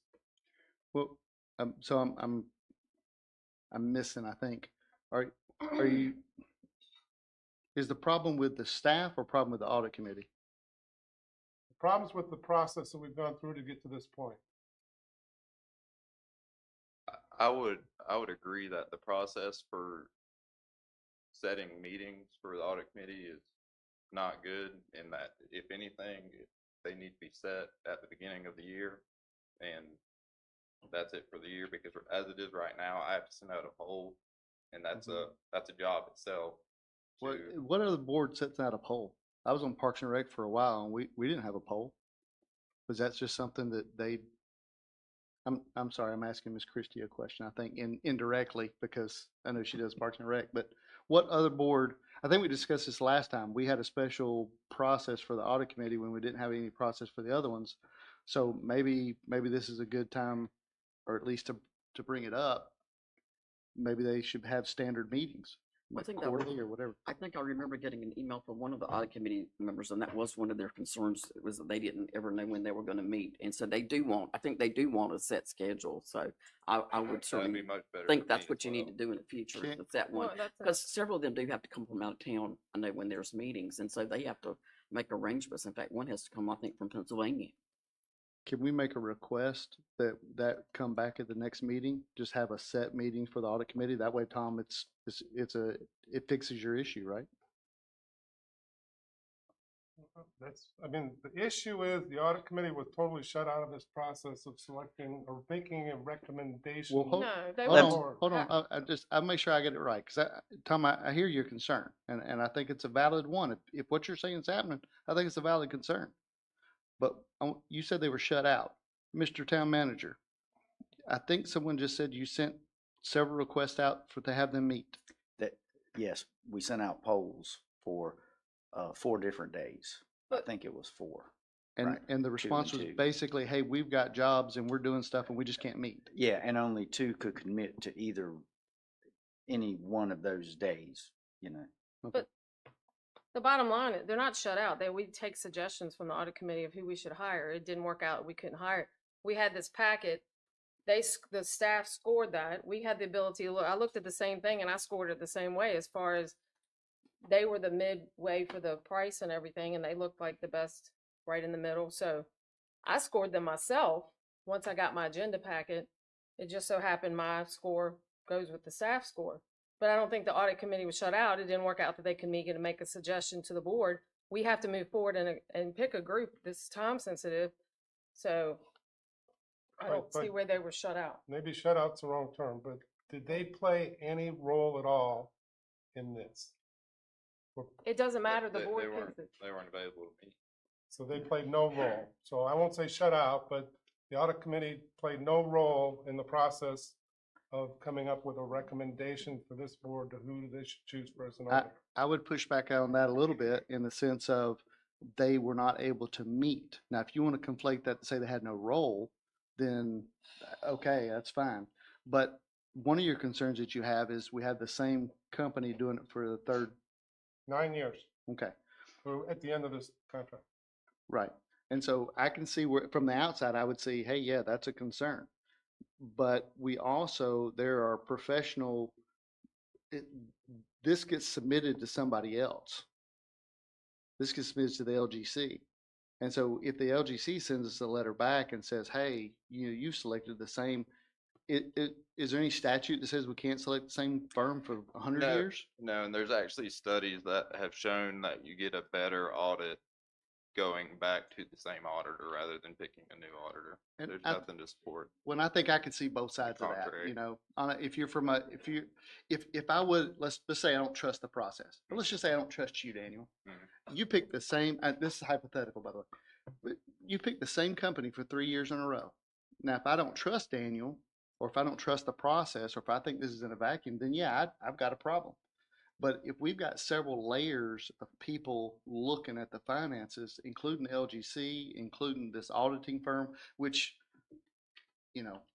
I'm not much up to date on accountants and their processes, but I'm sure that there's some responsibilities. They have to keep their credentials. And so if they're caught doing something wrong and they would lose their credentials, then we couldn't select them anyway. So it's not like we're in a vacuum. And so, And just to clarify, as far as the firms themselves, it's actually not the case. They will switch different auditors that work within those firms. Yeah. And that keeps the fresh, keeps the set of eyes. It doesn't necessarily mean that you want to switch firms. And there are, I think they had like 10 or 12 different people identified I can't remember exactly for the And ones none that of we this scored. is to take away from any of the other No, firms right. that apply. They're all No. very capable, very qualified. And some, I think they actually audit themselves. Oh, well, they don't audit themselves. What is it? They make sure that their practices are good. And actually the BRC did, one of the other firms, and I can't remember which one it was. They did the AICPA review. Yeah, one there of the you go. other Thank you very apply. much. so for me, I just want to clarify what we're doing here. these firms, we sent out an RFP, okay? And these firms sent them back. We asked the audit committee to score them. The audit committee scheduling conflicts couldn't, which is the normal process, right? We didn't change anything this year. And so in absence of them scoring it, the town staff scored it. You're presenting that to us tonight, telling us what the scores are, but we have the opportunity to pick whoever we want to. Yeah, you don't have to Okay. go with our. Just want to make sure we're on the right page. I mean, I think it's unfortunate that the audit committee couldn't get together and for whatever reasons. I'm not faulting them for that. I mean, I read they No, weren't able no. to do that. But I mean, the bottom line is whatever recommendation they had made anyway, we still get to make the final decision. So I don't have a problem with us going ahead and making a decision But, and I would also like to because it's bring time up, sensitive. yeah, it's time to, would I also bring up that the audit committee that we're referencing, who's done great work in the past, they recommended this company twice before. No, that's not Yeah, correct. They didn't recommend them before? the last time they did not recommend them, but the board still Yeah. does something different. So, Have they ever recommended this company? Yes, uh, first time. They tell everybody's length of term by the shaking of the heads. Yeah, my understanding is they voted to stay with them versus go out to bid and look at other firms because they were into the contract. That's right. Have you had a problem working with this firm? No, Well, they gave a pretty good glowing review, so I don't think you would have a problem with them. Well, I don't- Yeah. That's The important. problem. I don't think Oh, that's- you think it was a problem that they didn't have a problem? What's the problem? No, I mean, it's legitimate. I understand what you're Concern saying. is the nature of the relationship, and there needs to be an objective view, and that's what drives the industry best practice to change auditors periodically, and normally less than 6 years, let alone 9. What's, just out of reference, and you're probably way more on this than I am. What does, let's see, we have surrounding, we have Varnumtown, we have Sunset Beach, we have Shallotte, we have Brunswick County, we have Ocean Isle. What is their standard of practice? I have no idea. You just said best practice. Best practice I'm for talking who? about industry best practice. I What- was a CPA for over 35 years. I'm retired, but I still have my standards. Yeah, no, I got you. What industry? A certified public accountant No, you said the industry best practices. I'm just in trying the to, accounting like, profession. like you want to ask me about a toilet, I'll tell you, because I was a Okay, plumber. this So is you're a the world CPA, of so, accounting okay. Well, that I lived in for many, many, many years. okay, As a partner with overall responsibility for the firm. yes, sir. I want to clarify one thing though. Definitely, the audit committee, we can work with setting up a, permanent schedule, whether it's quarterly or whatever it is. I do want to reiterate though, that as the staff scored them, we have done scoring before, and I have done it before as well in other places. So I just like to make sure I reiterate that the staff scoring, that is also, I would almost say an industry standard. I mean, in some places, most places. Well, I think, if I understand correctly, I think actually technically we're the only, municipality that has an audit committee that would be doing that anyway. And I think the last one that we had was Leland, and I think they just dissolved theirs. So we're the only county, we are the only municipality in Brunswick County that has an audit committee. Is that true? Mm-hmm. That's Yep. my understanding, yes. All the others have done away with So, it. okay, I'm saying a lot of stuff just to clarify for me, so when I watch this later on, I'll hear what I said. We are the only municipality in the county of Brunswick that has an audit committee. Correct. Is that not an industry standard? What would constitute an industry standard if not that? If anything, we're above and beyond the industry standard. That's just a municipality choice, I guess you would say, on what committees you want to have. I'm going to encourage us to get back on the Yeah, subject. exactly, yeah. Let me call it. Absolutely. I just wanted to talk through things with Tom because I wanted to see where he was coming from because you were a CPA for a while. For a long time, not just a while. Did somebody call for Yeah, question? call for question, please. All right, Aye. Beat this Uh, dead. all in favor say aye. Aye. Opposed say no. No, It's 3-1, Madam Clerk. Thank you, Mr. McGraney.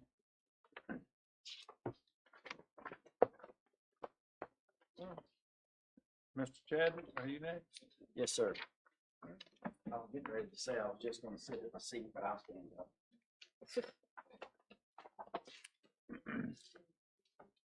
We're talking about clean water now, right? My what? Clean Clean water. water. Oh, Just yeah. wanna make sure we keep some Wanna clean keep water. Yeah. clean water. Let's see, the board approved resolution 2511 opposing the Fuquay Arena interbasin transfer and request for additional comment in December. Our resolution in addition to multiple others were hand delivered by the Cape Fear Council of Governments to the Environmental Management Commission. A group of working professionals has been assembled to develop a follow-up response in the form of a letter that will discuss specific points related to water quality, water quantity impacts of the proposed IBT, and several flaws with the environmental study and flaws in the decision-making process for IBTs. Alan Serkin from the Council of Government is requesting that local governments grant permission to the mayor or manager to sign the letter on behalf of the board once it's completed. I think this is definitely, I think it's just a no-brainer, but you're talking about 6 million gallons a day. That is a lot. That is a lot. Hey, Chair would like to hear a motion so we can move on. Make a motion to have the letter signed in opposition of the town of Fuquay Marina interbasin transfer request. Is there a second? a second. Any discussion? Hearing none, all in favor say aye. Aye. Opposed say no. Unanimous, Ms. Clerk. Thank you, Mr. Town Manager.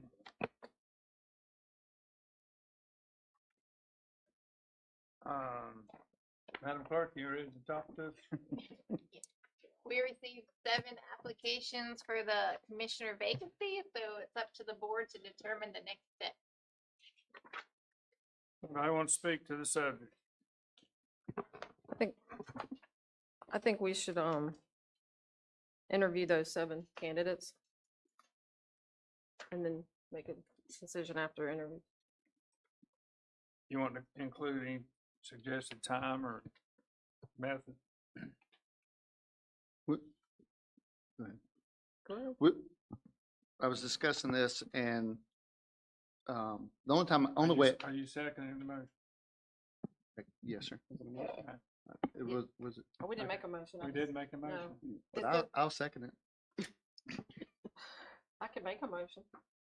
Let's have a Okay, motion. I then make we- a motion that we do interviews for the 7 applicants received for the vacant board of commissioner spot. Second. All right. Thanks for keeping it straight. I was pleasantly surprised that 7 applicants came in. I think we should interview all of them because if I was to put my name in, I would want to be interviewed. I would like to make a suggestion or propose an alternate way to do the interview. Was discussing, the only way I've ever seen it done is you come in one-on-one and you talk to them. Someone suggested maybe doing like a what do I have them all answer the same question together and then rotate around, not like round robin, maybe that's not the right way to say it, but ask them all the same question, all of them together, just kind of like the process we had to go through when we were in for election. And then that way you get everybody's response and you can ask however many questions you want to ask. It takes about the same amount of time.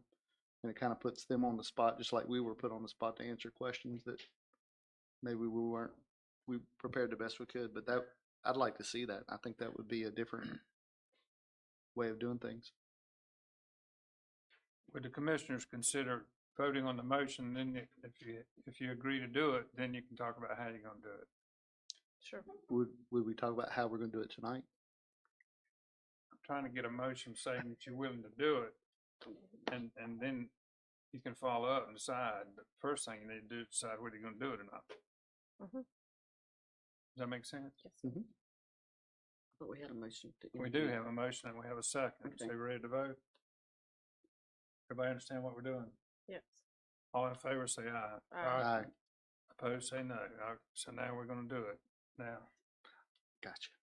now talk about giving instructions to the clerk so we can get word out to the candidates. I like that concept of doing it that way, rather than doing the individual interviews, doing it all at one time. And we can all submit a question or two, and Would we do it at the next meeting? yeah, we can do it. And it's gonna probably take at least an hour, at least, or more, to Don't- do it.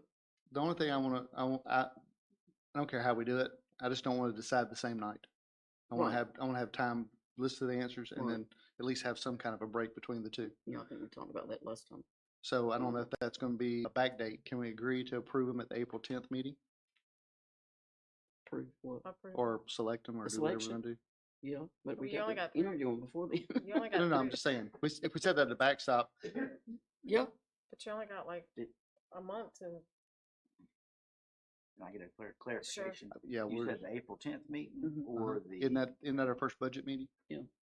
Yeah, that's correct. I didn't know if you want that or the regular meeting, which was the 21st. That's what I was trying to. No, he was saying the 10th. Okay. you What, were and saying- I'm just suggesting, if we did it at the April 10th, then they could be there for the budget meeting. We've already tacked on The April 10th meeting is actually starting to the have a few items on that agenda. I mean, I'm that sure wouldn't take long for us to vote on whoever we're. it wouldn't, my concern would actually probably be getting it. And I think technically we have to make sure the 7 applicants would be available. So maybe maybe April 10th is too soon. Well, I'm trying not to get involved in it, but I would, never mind, I won't, because technically. Well, I that's mean, I probably don't me. think that. We just got to pick a date. I know, but if you, We're not gonna be able to pick it right now, so. what, would it be best for us to find out the availability of the Applicant. applicants if we're gonna do it other than a regular scheduled meeting? I have trouble enough Getting finding us the board. together. Oh, no, I agree. Availability. I honestly think I that would- you guys need to you pick a just- date. and I if would they're say- Pick a date. available, I they're I would say we available. do the interviews at the next regular meeting, and then we could schedule a special meeting for The approval? approval. Will that work? Do you You, want, actually, you can do whatever. Well, technically, if they're interviewing for the job, they should be here that regular meeting. and that's fine if you guys want to take up that amount of time at a I'd board rather meeting. do that than have 2 meetings in 1 week. Completely up to the board. That's my opinion.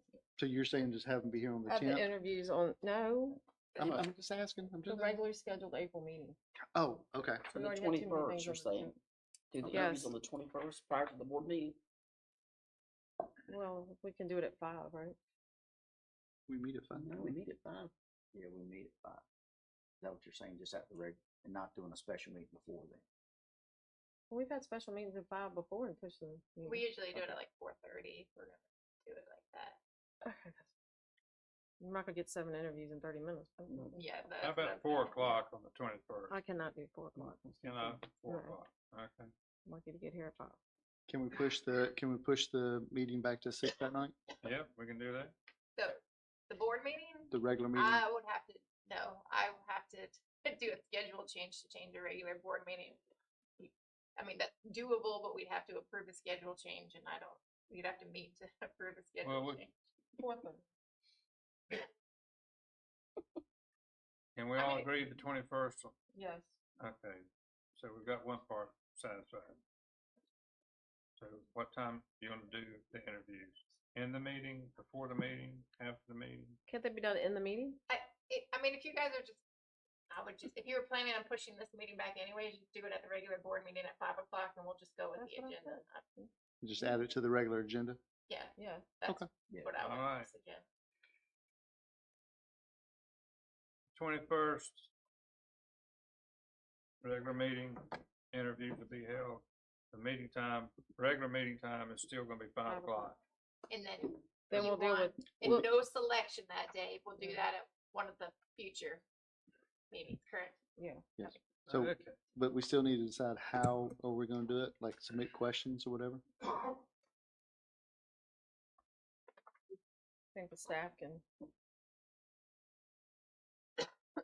Can I just make And- a suggestion? Yes, If you ma'am, don't- yes, sir. If you would like, send a couple of questions, one as your primary, two as like a secondary, and, maybe, and I don't know if you would like to limit it to 5 questions, because if you got 7 candidates Mhm. and you're asking, let's say, 5 questions to everybody, that's 35 questions, so you're looking at that. So I would recommend that we can get 5 questions out of it, and you're probably going to be repeating some of the questions as Right. well. So that way, I would just limit it to say you're going to ask 5 questions or less, unless. well, if you that's have what to, if you're gonna alternate, each one starts at a different time, you have to have 7 questions. Yeah. Well, actually, you could have 2 people that would just look out and not be the first one to answer. But you could do 7 questions. We'll see what we can come up with. Do we Send want, us 2, just send us 2 Okay. questions. and then the second thing, do we want somebody to have an opening or a closing statement, like a 1-minute deal? That's up to y'all. So if everybody gets a 1-minute open and fine. 1-minute close, that's 14 fine. minutes apiece, and then I was just Y'all kind give of me- mimicking what we had to go through. That sounds good. That works. So 1-minute opening, tentatively 5 questions, and a 1-minute closing. And then we'll have Domino's delivered. Okay. So Okay. we're all done with that one? Right? Are we through with that? Yes. Heather, is there anything else we need to do on that? I think we've got it. If you guys send me the questions, we'll put them together for you guys. All right, Ms. Pate, you What's your deadline for the questions? How about we're doing the regular meeting, how about April 10th? Perfect. Try to do that, or you won't have them. April what? 10th. Bring them to that meeting on April the 10th. Yes, you could, yeah. all right, Ms. Pate, you want to lead us on the causeway? Lead you on the causeway.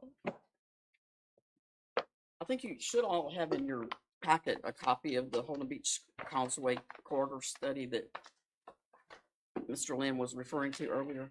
Everybody should have a copy of that. Basically, what I was wanting the board to look at was to have some discussion about this project. I don't think, at least it's my understanding, that the board itself has never in the past discussed the project that was completed in October.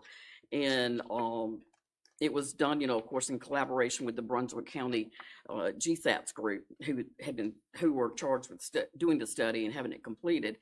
And it was, like I said, completed in October of 2023. It was submitted to the Brunswick County Commissioners, and they haven't ever actually heard has it come up on their agenda? Well, it was on their agenda. It was taken off their agenda, I should say. And so they haven't adopted a position one way or the other on it. And it's my understanding that in order for it to get on their agenda at the county level, that they would like to see a resolution of support from the town of Holden Beach. And so that's my understanding. So what I outlined in our packet was, there's various reasons, that the study was completed. And I know there was a steering committee for that, and a number of, because the business owners and the causeway participated in that. I know there were several public meetings that were available where folks could, come in and look at what was being proposed and make comments and things like that. And I myself did attend those because I was concerned and, had an interest on what was going on the causeway, because we are a community. I mean, the corridor's an extension of Holden Beach, even though it's not Holden Beach, but we all have to work together to, to do the best thing for our area. But I mean, my understanding is the whole purpose of the project was, to look at it from a safety aspect, as well as looking at it from an economic aspect for our whole community, not just for the corridor, but actually for the town of Holden Beach as well. And when you look at the economic impact of it, it does have, I mean, it does appear to improve access, and it does enhance some of the pedestrian safety, because there's been a lot of accidents and things like that over there if you look at it. And it does make it, you know, aesthetically a little bit more pleasing, which I think all of us could support, at least that aspect of it. But I know that the chief, Roy Todd, with the Tri-Beach Volunteer Fire Department, did write a letter in that he had conducted a formal review of the corridor study and the site plan, and he confirmed, you know, that the proposed infrastructure plan would allow for the needed clearance and maneuverability that they would require for their fire apparatus in their EMS vehicles to come through there. So he didn't see that there was any negative impact, especially from the emergency response time. And there was a letter in the packet that he wrote in support of that. The project, my understanding is the project is the position for advancement, and there's possibly some federal funding that it is available, but it does require a 20% local match. And of course, this is, you know, a state maintained road, but you know, the corridor is within within Brunswick County and not Holden Beach. So the county and the state would have to come up with the 20% match if the county, you know, wanted to go forward with the project. Like I said, it's my understanding this study has not been considered at this point by the county commissioners, and so I was proposing that we have some discussion about it and possibly adopt a letter of support that we would submit to the Brunswick County Commissioners and the North Carolina Department of Transportation. Jabin Norris is here. Jabin was not, my understanding also is that there was not actually an official chair of the steering committee, but I think Jabin sort of led that group in coordinating their meetings and those kinds of things. And I know that he's intimately familiar with this project. So I did ask him to come if he would make some brief comments about the project and be available for any questions that we might would have. So if you would, I would like to ask if Jabin Norris would have the opportunity to make some brief comments. Up to the commissioners. No problem. I'm good. Tom? I'm okay. Norris. Identify yourself. Good evening. My name is Jabin Norris. I'm a property owner on the Holden Beach Causeway, and headed up this corridor study. And here to try to answer any questions that you may have in political support. We started this project. We interviewed two different companies. We ended up going with a company called Bolton & Inc. We felt like they were the most qualified to come into basically a small town that was exploding with growth and try to figure out how to deal with it. Mr. Norris, I'm gonna ask you to speak up. We've got some people that can't hear. I'm sorry.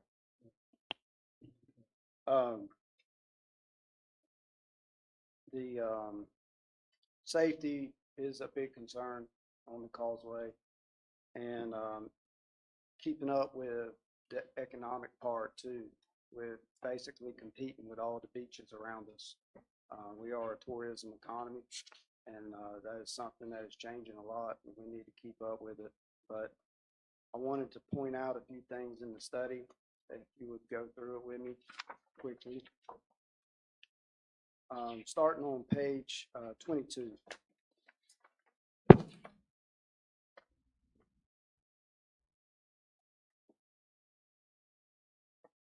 The causeway is about a 1 mile strip from stoplight to bridge, and there are about 50 different driveways, ingress, egresses. Most of them are still unidentified and have a lot of rock and gravel. It makes it unsafe for people to pull out. They're judging the timing of people coming at them. By the time they get done spinning and kicking rocks everywhere, that timing has changed. That was something addressed in the study, is bringing asphalt into each area and putting formal identifications for them. If you go to page 26, talking about the intersection, the crash rate at that intersection is 3 times higher than the state average for similar roads. they came in and proposed redesigning it, and that would accommodate, large trucks, 18-wheelers, bringing product to businesses, boats, RVs, etc.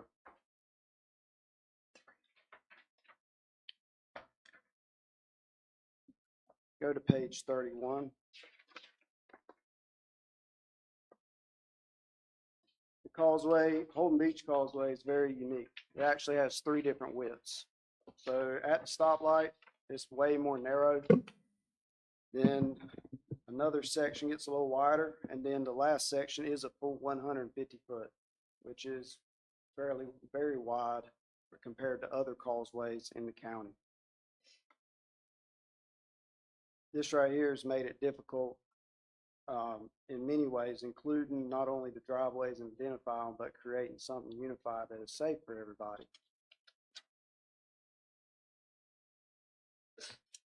So when you go to page 47, we had several meetings at my office and at Brunswick County, and we had 2 open houses at Sabbathone Church.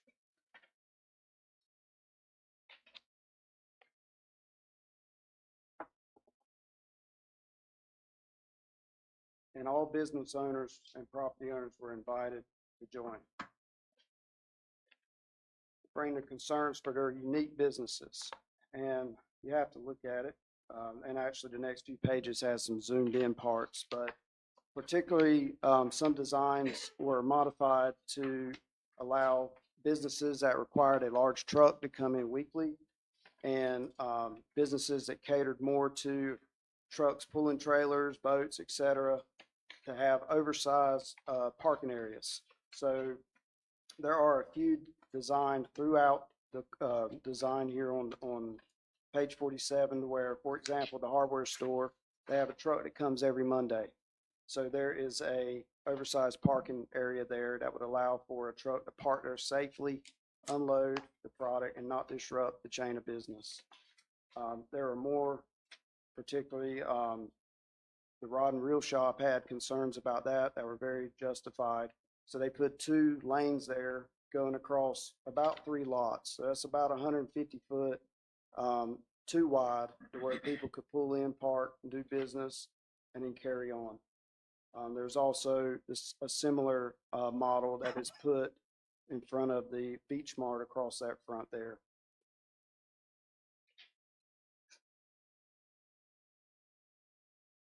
If you see that these are not sidewalks that are proposed, they're shared use paths, and they're proposed to be 12 foot wide.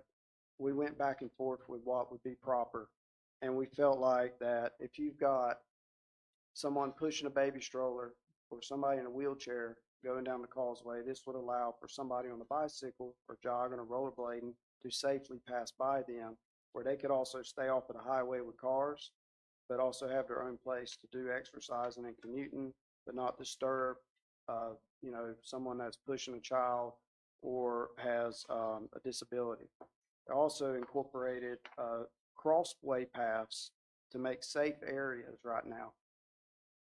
If you sit on the causeway in the summer right now, you're going to, or about any day, the way we're growing, there's just a lot more people walking up and down the causeway. You're going to see someone pushing a baby stroller through sand and rocks, and people flying down the causeway. There's a speed limit, but then there is what people actually drive. And, you look at the way people's hair flies up when somebody flies by them, they're going faster than what the number is on the sign on the side of the road. And thanks to GSATs and their input on this, is designing something that allows for a slower environment and a safer environment, but is also looks good to our fire department and our EMS to get to the island and our businesses in case of an emergency. Can I ask you a question about shared uses? Yes, ma'am. So you're saying instead of a sidewalk, that's gonna be something bicyclists, skateboarders, low-speed vehicles aren't allowed on the causeway because of the speed limit, and you see them driving up and down the side of the road in the right-of-way, so that will be illegal for them to be on the shared usage, is that correct? The discussion was, yeah, shared use path would just be for bicycles, walking, So golf carts, strollers. mopeds, stuff like that would not be allowed. Not to my understanding, nor Okay. was that discussed, but it was discussed that the causeway would slow down Slow down to some. 35. Yeah, and then golf carts could be allowed out on the there. road. Okay. Was that change just, they thought naturally everybody would slow down, or they actually proposing a change to the speed limit? Naturally, when you build something like this, it would just slow things down.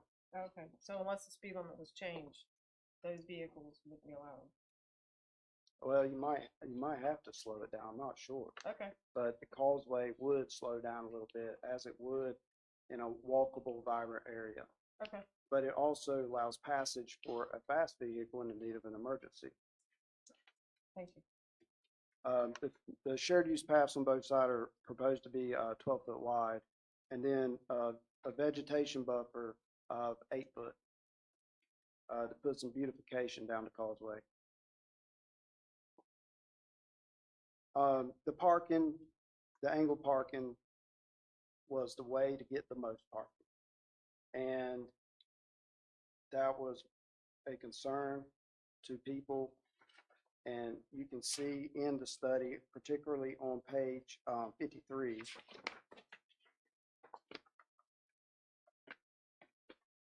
that we had 2 members of the NCODOT on the steering committee.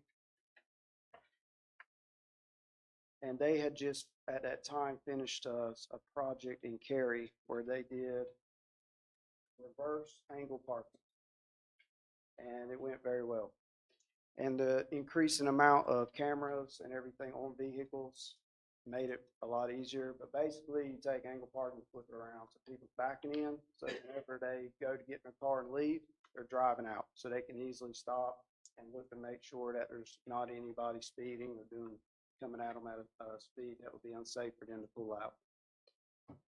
That was a recommendation put into the study to study further. So you're basically saying one way that they came up with to alleviate backing into traffic is to actually back into the space and pull out in traffic. Yes. Okay.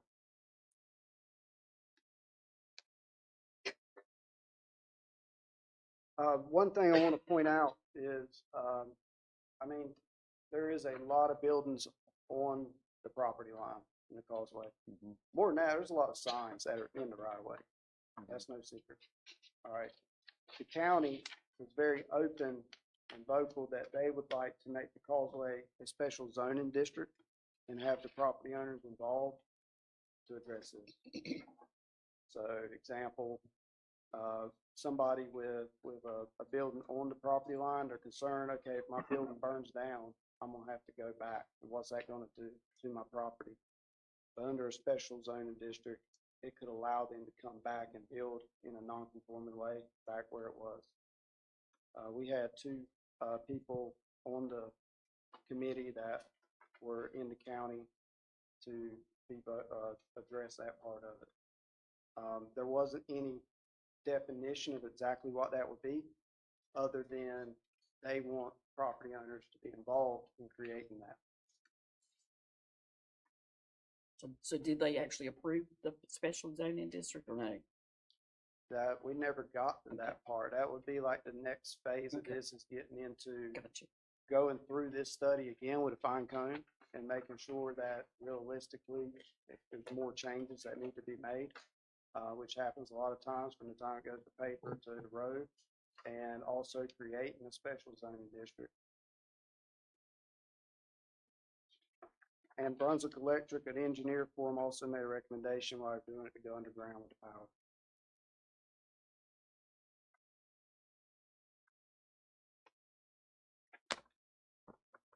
So this is all one complete plan from stoplight to bridge, basically. Yes. Is there been any talk? Myself, I just learned the other night that sometimes we want to bite off more than chew. And so the recommendation to me was to break this up into sections and then maybe address it that way. Has this ever been looked at in sections, like maybe fix the accident prone part at the light and then do a central part or anything like that? Has that thought process ever come out? There was a conversation about it, just to maybe get everybody on board and get something done. I mean, there's several factors here. Safety's one, and just it's the entrance to Holden Beach. And I mean, it needs to look at it. You know, we are a representation here of this island because you have to come through there. It's the only way to get on the island. And it's been great for a long time, but it's kind of time to dress it up and make it look a little bit better for our business storefronts. As you know, being in the business and hearing from the people that's coming here and the revenue that they generate, we're also hearing a lot of people going other places, and we don't want that trend to continue. Right. I agree. I have a question. Right now, the entryway to the bridge, that section, I don't know how much it is altogether, but we maintain that, right? Christie,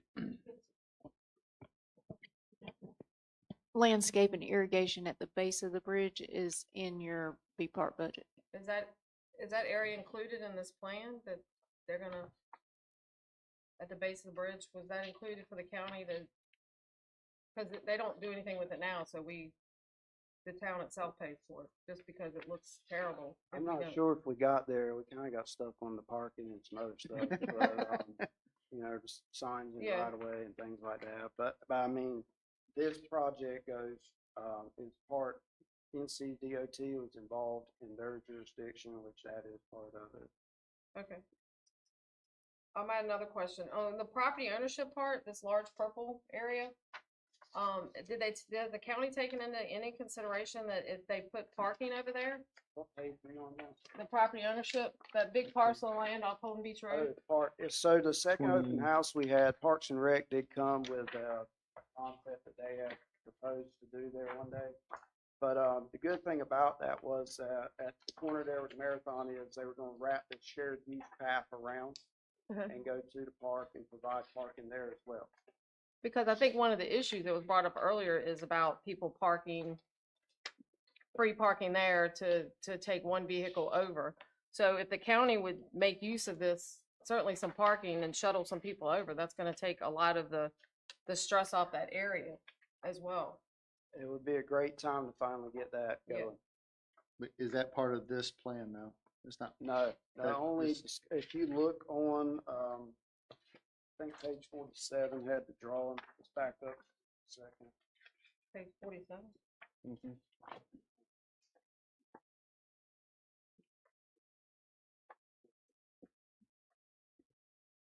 Tell you what, go to 50. 50? That's a little bit bigger picture. Look over to the left at the intersection, you see the marathon. And you'll see the shared use path turn, go towards Shalote, towards the park lot. Because I think if that's included in helping with the parking situation, that would, At least it would create the path to it, yes. If the county needs to do something with that. with the one. parking lot, yeah. This would also create an intersection of pedestrian crossways. And thankfully Walgreens is already ahead of the game. They put a little sidewalk out there. And they've got everything running right across to it. So what's the issue with the turning? Is, it says reduced turning at that intersection? With the crash rating so high, the majority of the crashes is left-hand turns coming from Tri-Beach Fire Department to turn left onto the causeway. And this is to try to slow that down and open it up more to allow people to see better. They would do away with the left turn lane? No, the left turn lane will stay, but if you look how they widen it, they've taken the section out where the island is to allow them to widen out the intersection. So is it gonna affect the ability of trucks turning into that, or people with boats, pulling boats turning in? Shouldn't affect that? It's a good concern, but Bolton and Mink had a lot of experience with doing things like this, and they have to accommodate 4 18-wheelers, trucks with boats, trucks with RVs, and things of that nature. What did the county say after you had this completed? What did the county say to you once you had this completed? The county is all for it. The commissioners, we were not able to get that on the minutes at that point. I think Sylvia had said something about they were waiting on something from us. they did mention they would love to have the support of Holden Beach. This is the island's entryway, and we did not have that at the time, and that got it off of the minutes. We did have it on the minutes, and it wouldn't be heard. But Brunswick County and GSAS did pay for the study.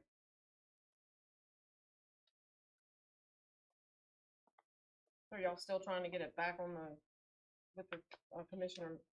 It would be nice to have it moving forward to the next step so that we can get into going through it again, working on this special zoning district, looking out for everybody, but also looking out for the future, our future generations. You know, looking at this, I'm looking at my kids, right? And the causeway is not headed in the right direction if you're going up and down the coast and looking at other beach towns and what they're doing and how they're keeping up with times and what their economies are doing to support the people that live there, whether on the island or off. So as it stands right now, as far as beautification or improvements on the causeway, this is the only thing we have to choose from. It's either this or nothing, I guess. This is the completed corridor study that Brunswick County and GSATs funded.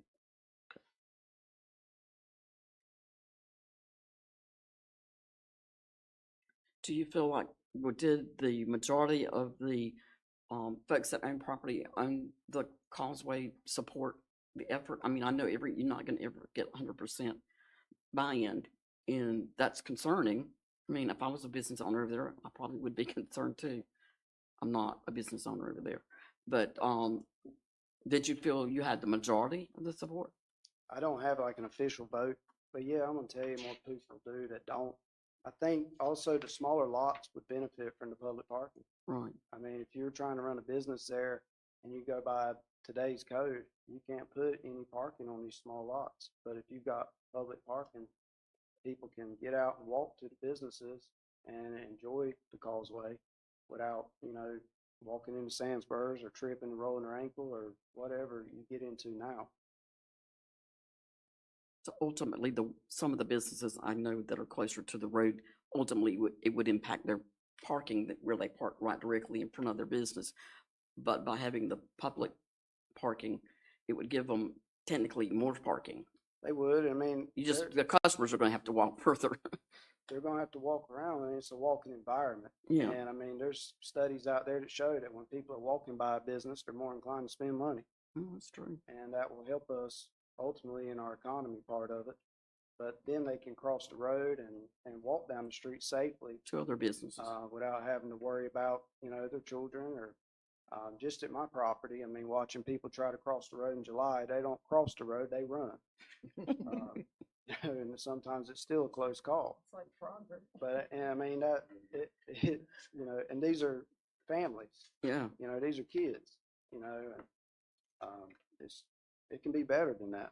And there's pros and cons to everything, and everybody's going to have to get a little bit and give a little bit, including myself. If you look in front of my property, for this to happen, I would give up both of my entryways. And Carlisle Street would become the way to come in and out of both of my properties, which I support. I support the project just because I think generationally, this is the direction that it needs to go. And looking at our kids and our grandkids in this community, that we've got to do something to keep up with the times. I mean, I grew up here, and whether I like all these people moving here or not is a personal side. On the business side, there's another part. But it's happening. Can't change it. But we've got to do what we're supposed to try to make it right for our next generation. Based on the people you talk to, if you had to argue for if you want to call it another side that maybe don't want this, however big that group may be, what was their biggest complaint? Or what would you say? I would say the parking. And they can correct me if I'm wrong. I wrote down notes when Mr. Lynn spoke. I got a lot of respect for everything he says. But I would say that part of it, I mean, there's a lot of private parking that in public parks, and it's been like that a long time.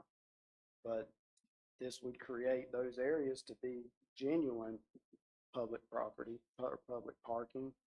But it would give people the opportunity to park, get out of their car, walk down a pretty area safely, and enjoy our area, go away, talk about it, come back. Holden Beach is, you know, if you talk to people that live here or people that don't live here, the tourists, they have been coming here forever.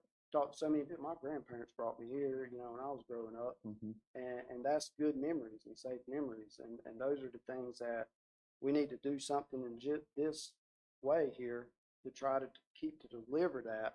And because Holden Beach is America's family beach, that's no secret. But this is where we are in today's times to try to keep people safe and also keep our economy where it should be to keep up with our competitors, which are neighboring beaches, regional beaches, and even other things, you know, whether it's cruises or the Bahamas or whatever. I mean, you know, the rent's not cheap now. Is it safe to say that this plan is, as we've looked at, that it's not finite, or at least not like written in stone, that the county just needs to get something, adopt something to get it going? Because I mean, obviously at some point it's got to go through engineering and all that kind of good stuff. And there could be changes or iterations made to, or something like that. That's still possible. We're not, if we said we support it, it doesn't mean that this isn't written absolutely in stone. I guess I'm asking that question. Bolton and me and the county and everybody was very clear that it was getting us on paper. It was getting us an idea. It's not, I mean, we still have to write a special zoning district. I don't even know what that means, but I just know it is to protect people whose properties are on the property line, or their signs are in the right of way, or everything else that's screwed up on that mile stretch of road. Right. That would be good. That could be done. It's my understanding the major issue is the on-street parking, pull in, back out, and whether or not that's just going to paralyze traffic. Because I think they did a traffic study, and I don't know, 90% of the cars drive through the causeway to get to and from the, you know, the number that stop and shop and walk around is pretty small compared to the number that just, it's the thoroughfare to get on and off the island. And the thought of cars backing out into that traffic lane, especially with 45-mile-an-hour speed limit, is just going to paralyze the traffic flow. Well, so we were saying they could reverse it, Dave, where you wouldn't. Well, you'd just have to stop and back into a parking spot. So everybody behind you is going to stop. It would definitely, it would have to slow down the causeway some.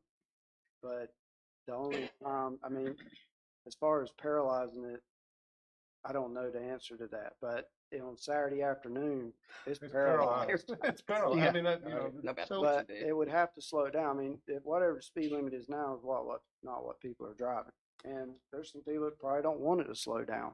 But if you're going to have a nice commercial economy there that is safe during emergencies and normal times, then it would have to slow down in general. Is our only option to support this or not support it? Is there something we can say where, hey, we are definitely, we would support any kind of improvements that could be made to the causeway? Is there something we could do like that where, you know, like if this is just like the initial phase, and then if they make the change and then we say, yeah, we want this, and then they come back later, well, we need to change that, but they've already approved it or said they supported that, so then you got to come back and get enough support. Is there some kind of a statement that we could broaden out? Because I think everybody, I'm assuming everybody would say, hey, I'm all for causeway improvements. I mean, if you're just looking for a support from the town of, can we improve this? I think that would pass for sure.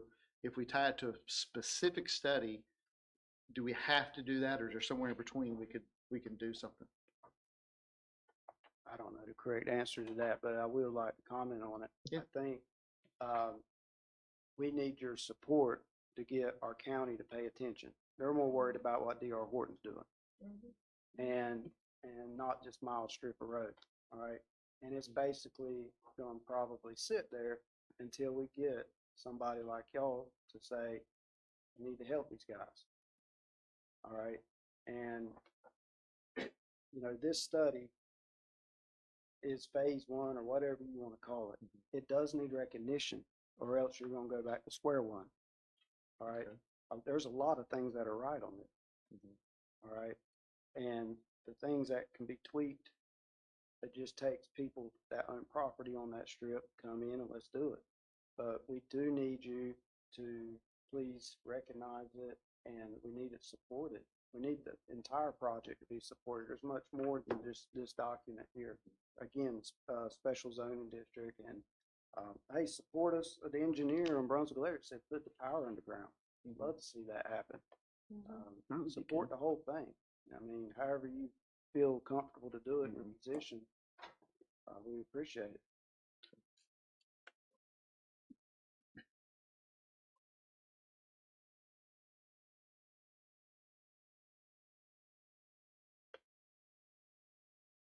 I'll say for the benefit of all that I would find it highly unusual for somebody to, whether you're a vacationer, a property owner, or resident, whatever, I think we all want to see an improvement over there. I think it was 1985 thereabouts that we went through a tough time between the people from the island and the people on the mainland trying to agree on what would happen on the causeway. The extraterritorial zoning was discussed, and the people on the island turned down the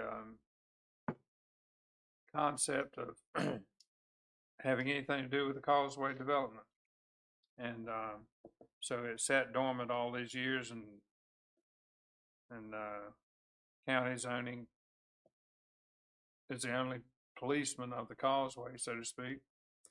And some of the ones that were so opposed to the town having anything to do with the causeway are some of the people that are most upset here on the island for the way it looks now. So there've been a lot of mistakes made in the past by the general public and the governing bodies. We all could have done a better job, but as you said, here we are. We got to do something. I'm a property owner on the causeway as well, and I'm not happy with any of the plans that have been shown. I can nitpick and find problems with all of it. At the same time, too, I'd have to readily agree that it looks a lot better than what we have now. So, I personally, my input from this gathering tonight would be that I support the county's participation, the state's participation, and hoping that the town of Holden Beach will have some influence on the final decision of what is decided to go over there. I have a little heartburn with tonight saying, yeah, we want exactly that plan.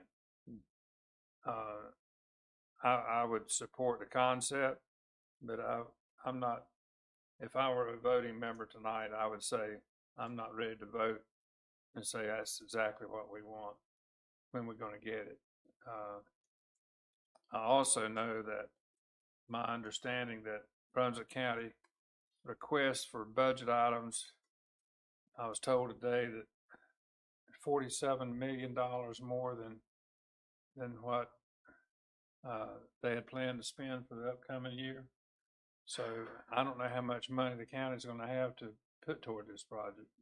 So we've got a lot of issues like that may be out of our control anyway.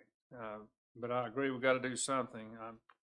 But I wouldn't be able to support exactly that plan tonight. But I would support the concept of working, as I said, with the county, the state, and the federal people, whoever, to improve it. And whether everybody's happy or not, I think there's been a lot of work put in on all levels to get it to the point that it's on paper. That's a big step forward, you know. So I'm anxious to hear what the commissioners have to say, because they're the ones that are going to vote. Well, I mean, you know, or if you don't have to vote at all. Yeah. Well, I personally would like for us to endorse it, but I mean, I will do whatever the board wants to do. I mean, they spent $40,000 on a plan. We spend lots of money on plans all the time, and all we do is sit them on a shelf. I'd like to see something move forward at some point in time. That would be I mean, we don't have a motion on the floor, but I mean, I would like to see us go forward with it and see if the county is gonna do anything with it. Like you said, they probably budget-wise aren't gonna be able to do anything anyway, but if the holdup is us endorsing it, then, you know, put it in their hands. And let's see what they say. Are they asking us to say that we endorse this actual plan, or is this just like a plan to get it jump started? Yeah, it was just a corridor study that was completed, So it's and just a it study. would help give a estimate on what it would cost, which was, I put it in the back of the study. Yeah, it's in there, what the initial estimate was. Well, I mean, like the mayor said, we definitely need to get the county moving on that area. I think the county's neglected that. And along with that large piece of property around the corner, considering that we need some more parking over there. So, I mean, I think we can, most of us agree that, yeah, we'd like the county to get moving on it. They had estimated a little over 8.1 million to do the project, so 20% match would be a little over 1.6 million. And you think that NCDOT would shoulder the share It's of not some gonna of cost that the town anything. No, not to the town, it would be, to the county or the state? Well, hey, if y'all would tell the state too, that'd be great. yeah. State and the county, yeah. So you think it would not all necessarily all fall on the county to come up with the 20% match, that some of it could come possibly from the state? Because it is a state road. Yes, I'm not educated in that, I'm sorry. Okay. For the sake of being sounding stupid, Mayor, can I ask you a question? Based on what happened in '85, is this an opportunity for us to maybe reconcile with people from the community on the other side of the bridge? I think the relationship, as far as I'm concerned, is a pretty good relationship. Especially the last 10, 15 years, you know, the fire department, the rescue services and all, I think we get along pretty well. So I think we've crossed over that hill. I think we all pretty much are holding hands, trying to make the community look better and safer. So I don't have an issue with that. Okay. Would there be any advantage to us being a stakeholder, even though we don't technically own anything over there? Yeah, technically, we don't have a say. We don't have a Right. dog in the fight. The county's being polite by giving us an opportunity to participate. Technically, yeah. Yeah. But I mean, I think they recognize the fact that it is the ingress and egress for the town. So, I mean, obviously, if we had heartburn over something major, they would want to know that, you know. I don't think they want to sever, you know, that relationship with the town. One thing I would like to add that was brought up earlier about the towns, how much money do we spend a year on that About beautification on the bank over there? like 70. I would like to see the county take over that. It might We save can us. spend, we can spend that money that we've been spending over there, and spend it here on the island. It's like 70. So the B part budget and the general fund budget splits your irrigation and maintenance. And it's about 33,000 from each budget. And that doesn't just take care of the part I mentioned in B part, doesn't just take care of the north side of the bridge. It takes care of some of your park areas as well. What round number would you say we're spending over there? Are we spending, So, over there, yeah, I would have to go back and look at documents on just that part. I don't, But I it's- would hesitate to say It's that. at least 30,000 or more. Right. Well, do we have to vote to accept the plan, or can we take a consensus that we support the county to? do whatever you want, yeah, you can do a census stating support or something, if you want to do that. Whatever, Does that work for you, Jordan? with the commissioners, since I'll ask commissioners, is there any, I know we've been here a while, but we've had one speaker. Do you want to have an opportunity for anybody in the audience to have 1 minute to say something Sure. to kind of Yeah, they, pros or cons or whatever? Yes, sir. You're gonna have to come put, because it's gotta be recorded, you gotta pick the speaker's name and so forth. And do you want me to time it? Are we timing it or not? 1 minute. 1 minute. you got a time You limit. got 1 minute. Only problem I've got with this is, Causeway could have a little median, just like we have out here on Holden Beach. We have a sidewalk that goes down one side. They can put a sidewalk down two sides, have gravel strip or whatever they want to fill it for the grass, whatever. People could still use a soft curb, be able to park the way they do.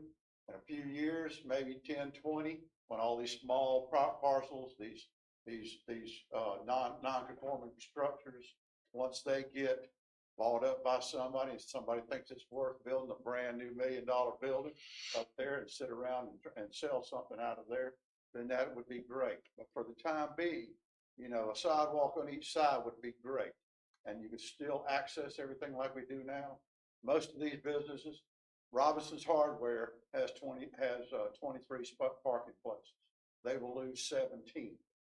That's just Robinson's. Main Street Grill has no parking except behind the building. They rent the rest of their parking from Lynn. If Lynn wants to do something with his building, then Main Street has nothing. There's a lot of places that have nothing that just goes through. But a little sidewalk up each side will make it pretty. Thanks, sir. Just like Holden Beach. Yes, sir.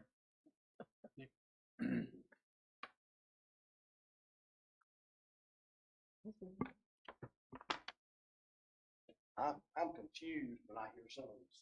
You gotta have your name. You gotta, My name is Van Holden, 110 Mullet Street. thank you.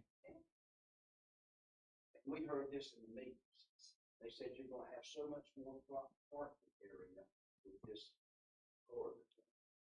You think about that causeway 150 feet. Right now, there's 3 lanes. It's about 11 feet in each lane. That's 33 to 35 feet. That means there's 57 feet each side of that right of way that is being parked on right now. If this thing right here, and you put those angle parkings there, there's no parking there on the side. You only have 1 row on this side, 1 row on this side. If you want to really put it to the test, put numbers to it, you will lose 2/3 of your parking. Besides, the tractor trailers are all going to deliver in the middle lane.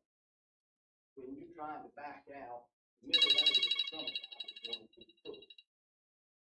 Some gear trucks, food trucks, delivery trucks. There's no going to be no place. It's a disaster. I don't disagree with the beautification. It's beautiful. And I'd like for the town to put up a big plot there. Let them think about it. Don't vote on it tonight. Think about it. And somebody says it's going to be a lot safer, it's not going to be safe. Anybody else want to speak for 1 minute? Last call? Okay. Javen, you got anything else? Say that everything that was just said was taken into consideration. As far as 18-wheelers having to back up buildings, for example, the Beach Mart has an 18-wheeler backs up to it. The ingress, egresses were accounted for. As far as identifying it, you've got people, if you just sit there and watch the causeway, there's people coming in and out, left and right, sideways. And this right here straightens that out. It's clearly more safer. Things can change. As far as just putting some sidewalks down, you still got bicycles in the road. You still got people pushing strollers, and sidewalks are too crowded. You need shared use paths. I mean, we're not talking about putting a Band-Aid on it. Let's do it right. Let's have the best causeway. Are we the best beach? Let's have the best causeway. Let's only do it once. All right? There's no need for us to come back 10, 20 years later and have to do it again. If parking is not there, I said losing 17 spots at Robinson's. I don't. Did you walk that? Did you walk that in county? You know, are you accounting for the radius of public parking around it and what people walk on average? I mean, that's just kind of how a walking community works. Well, we don't have a walking community, 2 sidewalks. That's right, we're gonna make one. We have 1 sidewalk, and we have crowds of people, and bicycles go up, down, and roller skates. You're in There's Achilles people heel. walking, nobody ever seems to have a traffic. You have sidewalk, you added a bike path. Okay. Two bike. Okay. Sorry. It goes on, but I appreciate your consideration. I mean, it's obvious something needs to happen, and there's always gonna be somebody that don't agree with it. But at the end of the day, You gotta start. we need to think about tomorrow, and it's still, if it happens tonight, it's not gonna happen tomorrow. There's a long road ahead, and really, we need to work together. Okay. All right, thanks, sir. Just a reminder, we're still on the agenda and there's still an opportunity for somebody to speak on anything you want to speak about. And you'll have 3 minutes when we get to that on the agenda, as soon as we finish this item. Okay, anybody? Sylvia? An action.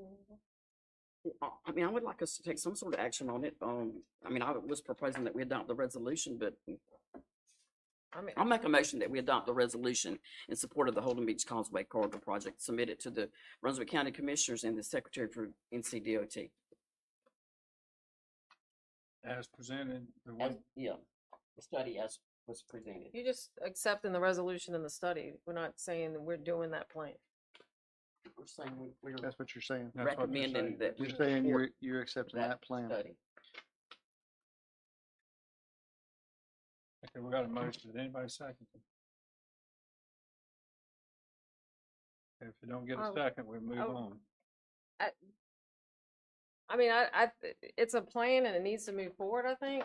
I don't know that we should adopt this plan until, let's say we'd like the county to move forward, get it on their board, and let's look at it before we adopt it. So I think, You want a second so we can discuss it? oh, second. Okay, now you just want to discuss it. Let's She make, still got the floor. no, that's true. I think if you don't take a plan and start moving forward, I mean, even if we just get private use things to get people off the road, bicyclists, I mean, there's golf carts riding on the right of way. If you're on the right of way on a bicycle right now, you're gonna get hit by a golf cart or a moped. If you're in the road, you're gonna get hit. Nobody can cross the road. I've seen people, it looks like a game of Frogger trying to get from Beaches and Cream over to the ATM machine. So, I mean, I think something needs to be done. There are, with any plan, there's some things, but if we don't say we want to at least move forward and look at it, so we get something, some trees, some sidewalks, multi-use lanes or something, I think it's just gonna not go anywhere. So, I don't know, adopting this plan, but I would like to at least maybe get a consensus that we say that we'd like to get the county to move in the direction of doing something about the plan. Keith? I would like to amend the motion. I'd like to amend the motion to say almost verbatim what the volunteer fire department said, that they are in support of the Holden Beach Causeway redevelopment project. It doesn't tie us to a specific plan. If they want to make change to plans, they don't have to come back to us, get reapproval, but it shows our support for the project. And then when you say project, it's, you know, and then whenever they ask him what project, then he's gonna pull this out and go this. And That's then, what it says. It says to support the Causeway Corridor redevelopment project. That's what the resolution says. Attorney can correct me if I'm wrong. If you leave the project off of what you're saying, you're supporting the improvement. Yeah. But if you put the project on the end of your proposed amended motion, then you are going right back to the motion that's on the table. oh, okay. So then just support the redevelopment. That gives us the, hey, yeah, we want to support this, but it don't tie us tonight to this particular. Okay, now the person that Right. seconded the motion and the motion maker have to agree to that amendment. Do you agree with that, Bill? That's fine. Could you state exactly what you guys are voting on? We're making a motion to support the Holden Beach Causeway Corridor redevelopment. That's very open-ended though. But I think that's all we're wanting tonight is just to get it. I know, but that's an open-ended, well, you can, I'll agree to amend it, but I'm not voting for it. I mean, Well, that's very open-ended statement, say you're gonna support the Holden Beach Causeway Corridor redevelopment when you don't, what does that mean? What does that mean? That could be anything. At least if I you guess- have a I guess when you- plan here, a study here that they've done, I mean, I'm not an expert, I'm not an expert in all that, but, they hired somebody to come up with recommendations, and they came up with recommendations and they asked for input. So, I mean, who am I to question their intelligence, I guess you would say? Well, I understand there's concerns, but Mhm. as I asked the question, this is not a finite plan. It still has to have further development as it goes through. But it's to get something on the table, at least that the county, I mean, I have no faith that the county's gonna do anything with it, to be quite honest with you, but at least we can try to get them to go forward with something. So I'll accept it, but I think that's too open-ended.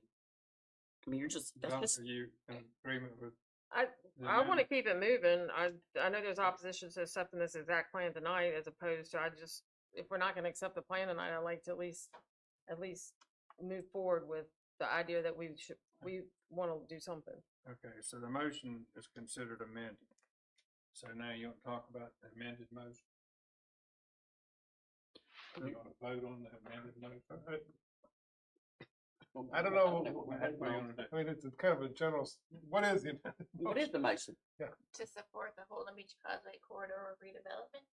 What is that? Well, the county hadn't even accept, right? Well, the county was involved. The county was involved in the whole planning process. The planning director for the county, Percy Dixon, was involved in the whole planning process. The county's been involved in the plan itself.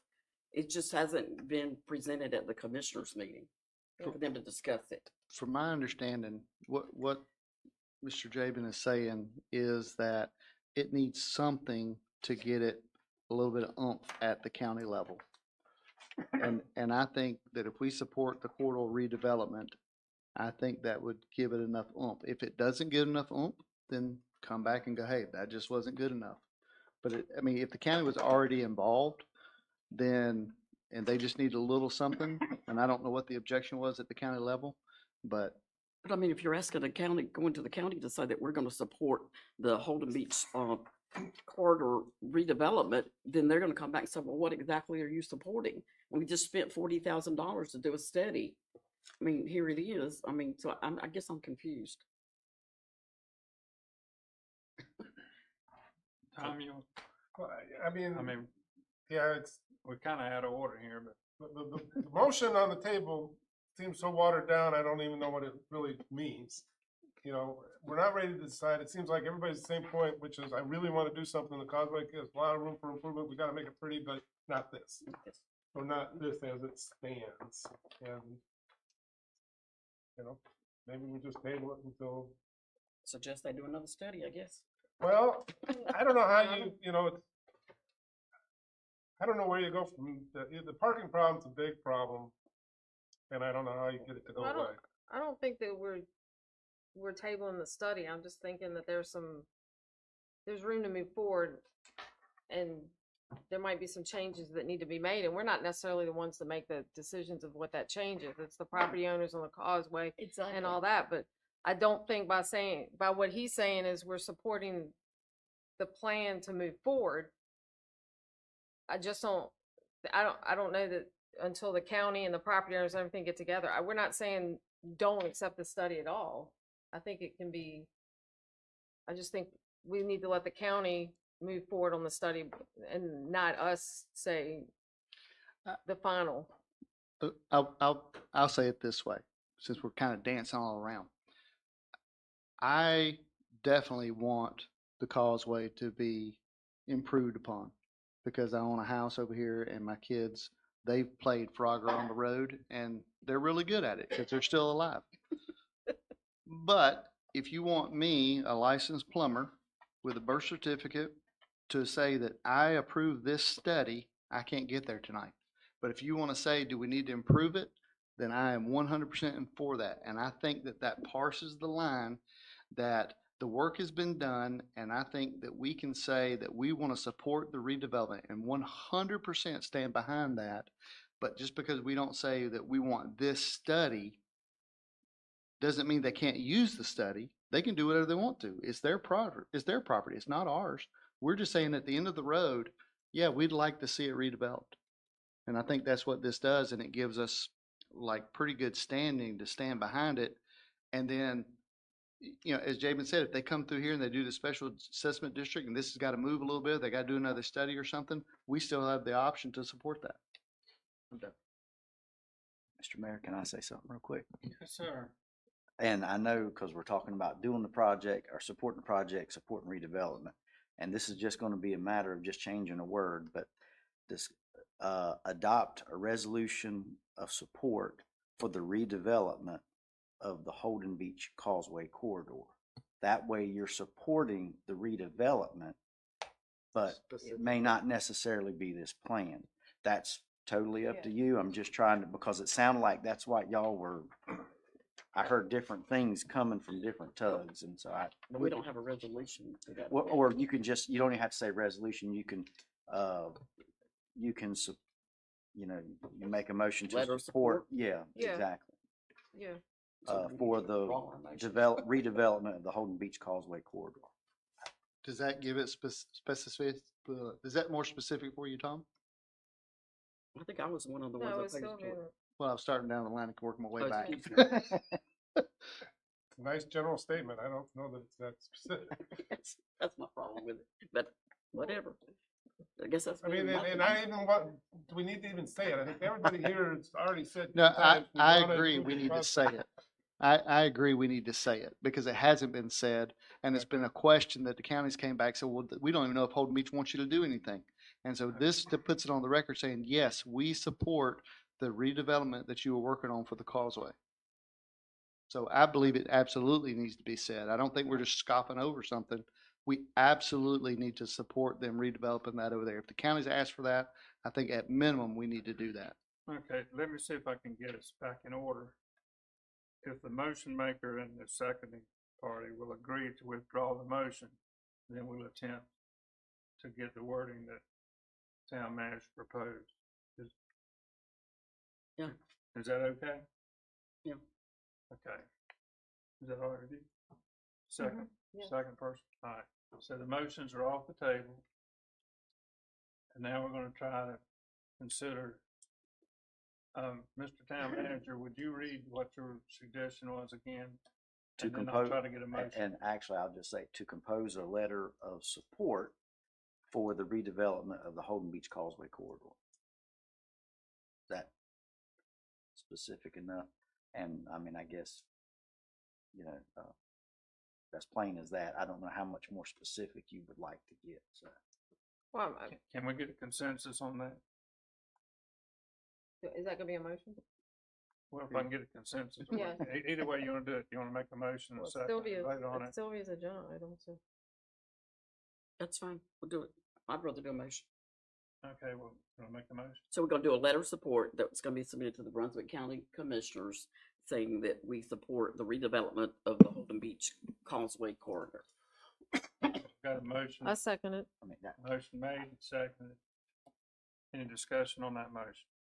I know your frustration and I understand that, but I think it gets to the point that we're saying that we support it, but we don't really, the property owners in the county need to hash this thing out. And we might be able to be involved and say what we think, but I think that gives our support to the redevelopment, but it lets the people that are involved in this, the property owners in the county, to hash out the plan, what needs to be changed, but I think we need to show the support. Okay. Are we at the point we can Yeah. ask a question? All in favor say aye. Aye. Opposed say no. All right, Madam Clerk, do you understand your assignment with conjunction of town manager's help? Okay. Are we done with that? Now we can go to public comments. All right, anybody wants to speak about anything? Dr. Caldwell? Mr. Caldwell, we're glad to see you out and about tonight. Yes, sir. My name is Phil Caldwell. I live at 121 South Shore on the beach. I just wanted to comment on Mr. Chadwick's comment as he was walking back to the area here. and that is the seriousness of this interbasin transfer. It is a bad idea. Years ago, Kerry wanted one. And those of us that lived in Fayetteville at that time were opposed to that. The outcome was Kerry got the interbasin transfer. So that's already going on. And as Mr. Chadwick said, they want a lot of water. That's not going to affect us a whole lot now, but 20 years from now, that's going to make a big difference to anybody that lives on the Cape Fear, which is a very wide but shallow river. There's not a whole lot of water in the Cape Fear. It looks like there is, but there's not. So I would encourage everybody to become aware of this request by Fuquay Varina and educate yourself and become an advocate of being opposed to this. I think there's an ad on TV. Is that the mayor of Wilmington that's on there? Yeah. It's a bad idea. We all ought to be a part of saying no. Thank you, Doctor. Anybody else want to speak to anything?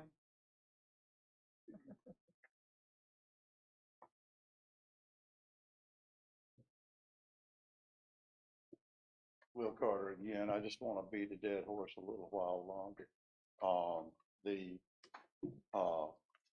In Raleigh, I've had a lot of properties taken from me from the planning commission, or the little guys that go in and plan. Right now, they want me to close 3 doors on a 58,000-foot warehouse so they can put a sidewalk in front of one of the surrounding towns.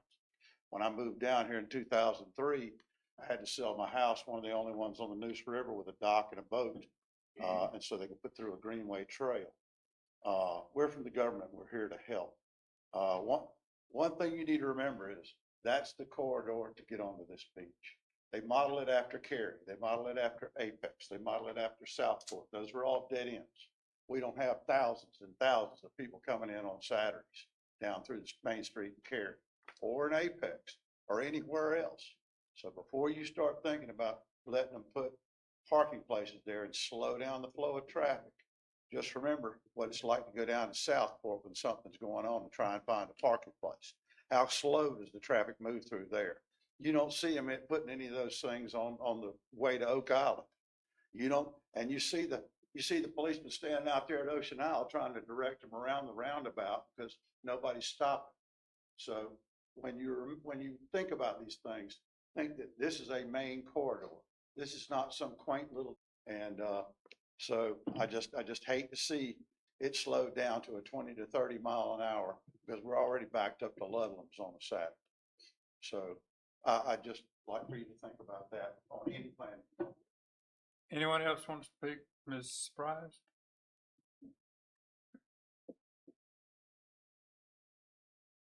Maria Surprise, 159 Ocean Boulevard East. I just wanted to continue on about this Fuqua Varina interbasin transfer. This is a very bad idea. Public comment ends on April 1st. So you have to have it postmarked or emailed by April 1st. Go if you want. There's on the Brunswick County website. You can go and they have a list of all the concerns. You can include them there, but I strongly encourage, and they also want to know where you live and if you're part of the area. So please, I mean, if we all send that, in addition to the towns and the counties, I think we've got 4 counties and just about all the municipalities. So again, public comments, April 1st, get them in. Thank you. Thank you. Anyone else? Ms. Caldwell? So I went out to the car and I was not supposed to drive because I have other problems too. But I was going to drive to the police station, but then I called Alan, and Alan not only came over, he brought me a warm blanket because I ended up on the ground for an hour and a half, and I had major asthma. So thank you, Ellen. Thank you. Anyone else want to speak?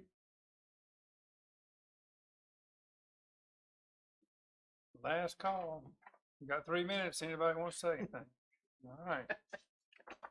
We're gonna move along to the town manager report.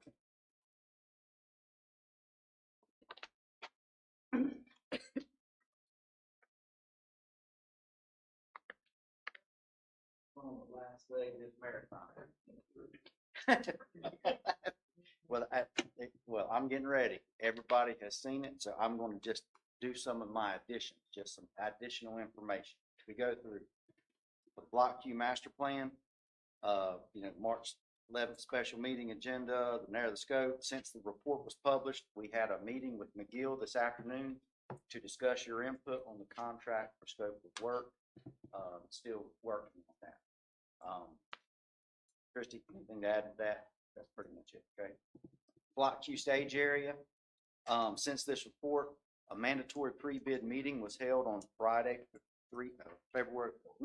March 13th, and the bids are due this Friday.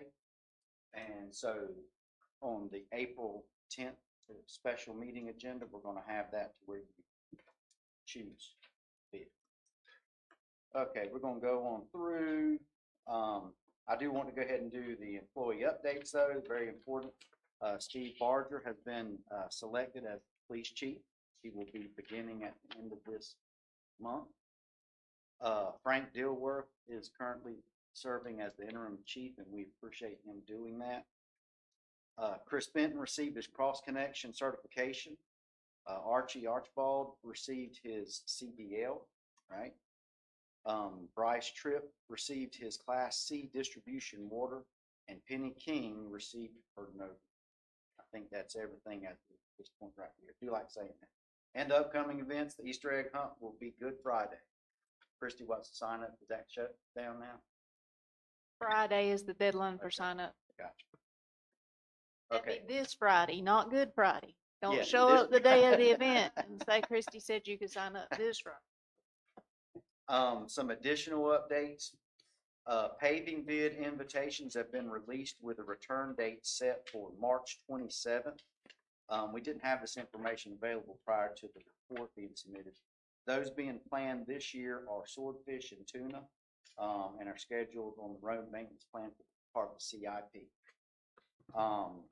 And that's also going to be on the April 10th special meeting as well. The Corps is conducting maintenance at DA 293, which is off Sailfish. Please be aware there may be work occurring in this dredge spoil area.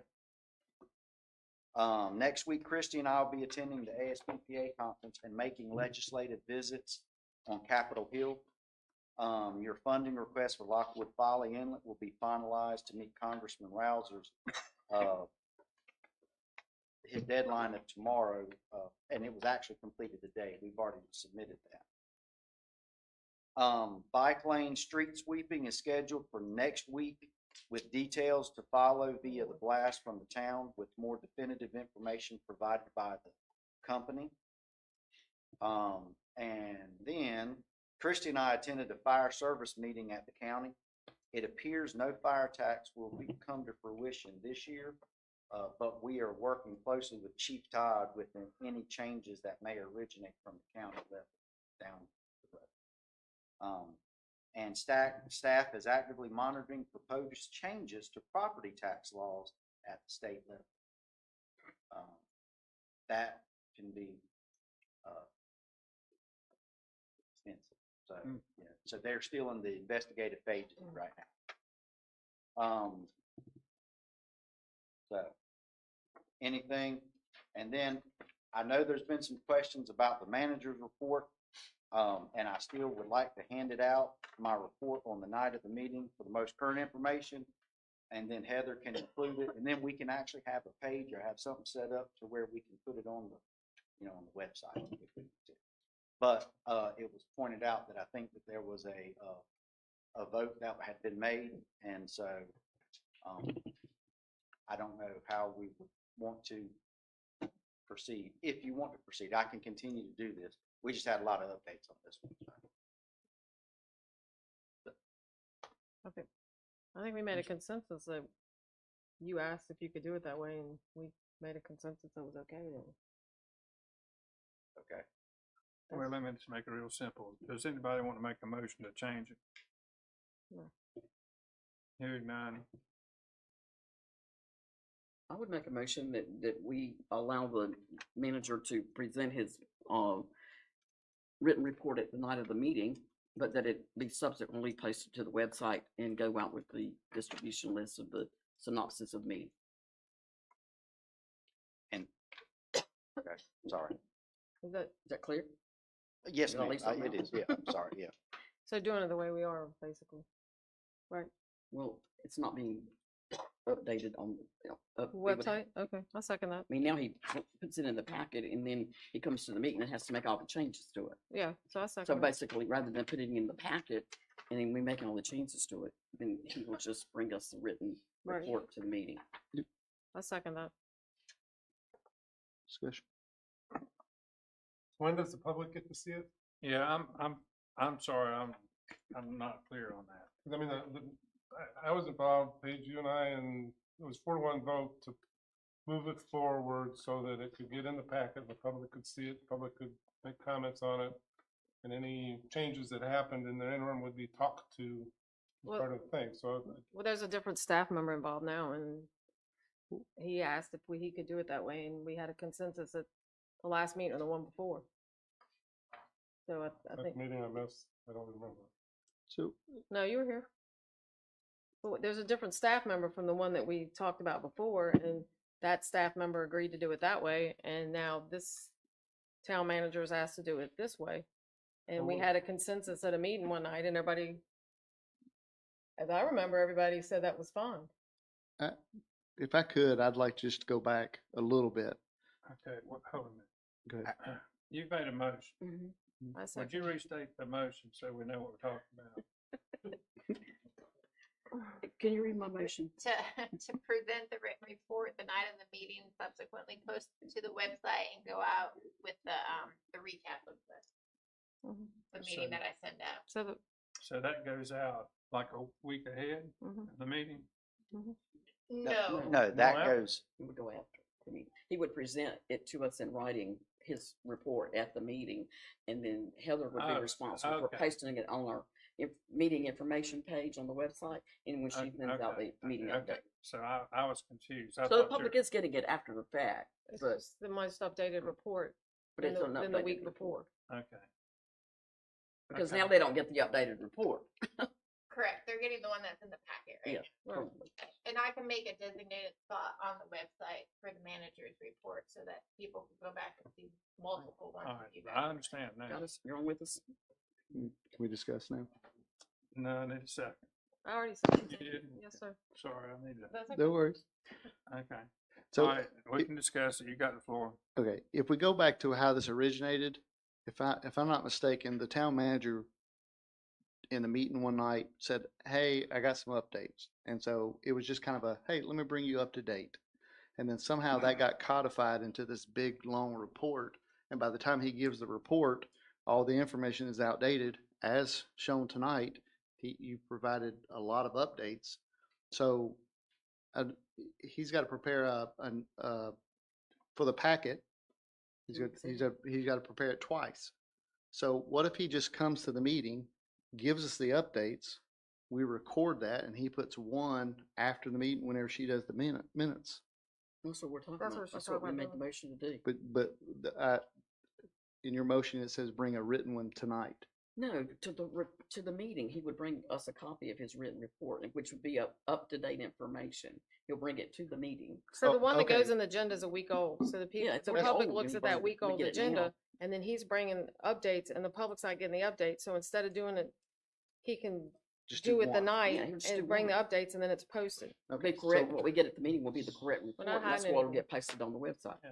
And so we won't have anything in the packet from this point forward. Right. We just be, whatever you say tonight goes out whenever, the next day or two. I think we're all on the same page Yeah. now. Yeah, Well, I and mean, I like that idea. well, I'm sorry. the way it was before was this town manager's report was on our desk at the meeting, first time we saw it, period. Public never saw it. And the motion that was made 2 years ago was to move it, put it on the agenda so that it goes in the packet, so the public sees it. Okay. And it goes out ahead of the meeting so they can ask questions about it, they can respond, make comments, whatever. But just to get it so that it's in the public's view for transparency. So the issue is changes between the time the packet's assembled and tonight, and, Yeah. our history's been that, there haven't been that many, it's just minor updates like this. It's not been major dramatic changes to the report in the days between the packet going out and the meeting. So, it was a 4-1 vote 2 years ago to do this. Me, that's what the board voted. Board wants to undo it, and it should be a vote and we undo it, but just to ignore that action and that motion and that vote is It's a not different appropriate. board. We need to honor it. It's a different board and a different manager. Well, but everything we voted on doesn't go away. No, I agree. It's a good motion. I think it is. I think it's a simpler way to do it. That I guess if you want to call it a disadvantage, you just don't have it a week before. But Don't have it to prepare. Yeah, but well, it's an update. It's not a legislative action. It's just a guy doing his job and giving you an update. I mean, theoretically, we don't even need it. I think most boards don't even, most meetings that I've visited, most managers don't provide a written report anyway. They Right. just provide an oral report. I think we went a step further and asked for the written report, but I think if we're gonna have a written report, it needs to be the most up-to-date information that we receive. I agree. I think it's cleaner just to present it tonight. It's the public meeting. Everybody can watch it. And then a day or 2, 3 days later, they get a written copy of it. If they got any questions, it's not like we're New York City or Charlotte. The man's got an email address. You can email him. Heather's got an email address. I've got an email address. It's on the public website. I believe all of us have public email addresses on the website, if I'm not mistaken. So you can email any one of us. Had 3 conversations today with people from the public. So we're accessible if you got a question with what's on the manager's report. But I would suggest you don't ask me what's on the manager's report. You would ask him what's on the manager's report. He's got an email. Are you ready to vote? Yeah. Yes, sir. All in favor of the motion, say aye. Aye. Opposed, say no. No. It's 3-1, Madam Clerk. All right. What else? Thank you, sir. Mayor's comments. First of all, thank you all for coming tonight. Been a lot of good discussion. We survived some bad weather the last couple of days. And we've got Easter coming, spring's coming, pollen's out. Overall, it's a beautiful place, but I would like, Christy, would you take 1 minute and tell us an update on the playground over here, where we are? What's going on over there? Yes, sir. They're working on installation, and their goal before they ever started was to be done before Easter. So I think they're on track to do that currently. I haven't heard any delays. Okay, but there's a lot of people that don't know what they're doing over there. Yes, the board voted back, I believe at the December meeting, to replace all the playground equipment. So everything was removed and new equipment is going in. And it's being phased in because one of the pieces had to, as we explained at that time, was taking longer on shipping. All right, thank you, ma'am. Yes, sir. All right, Doctor, your turn. Since we've been here all night, I'm just gonna thank everyone for being here, but I would like to thank all the people that put in, applications for the vacant board seat. 4 years ago, when I went to apply for an empty or unoccupied seat, there was nobody that went there, and I ran unopposed, and everybody that ran in that election ran unopposed. So to have 7 applicants for an empty, and everybody, some of them have been on the board before, some of them are newer to the area, younger, older. I think it's a good, diverse group of people. We're gonna have a tough decision to make, but I really appreciate everyone wanting to get involved. I think it's important to the town. Thank you. Ms. Pate? I'd like to thank everybody for coming out tonight as well, and keep those emails coming and giving me your suggestions. I appreciate that. Hope, like I said, I hope everybody continues to come to the meetings and support what we're doing. I think we got a lot of exciting things that are going on.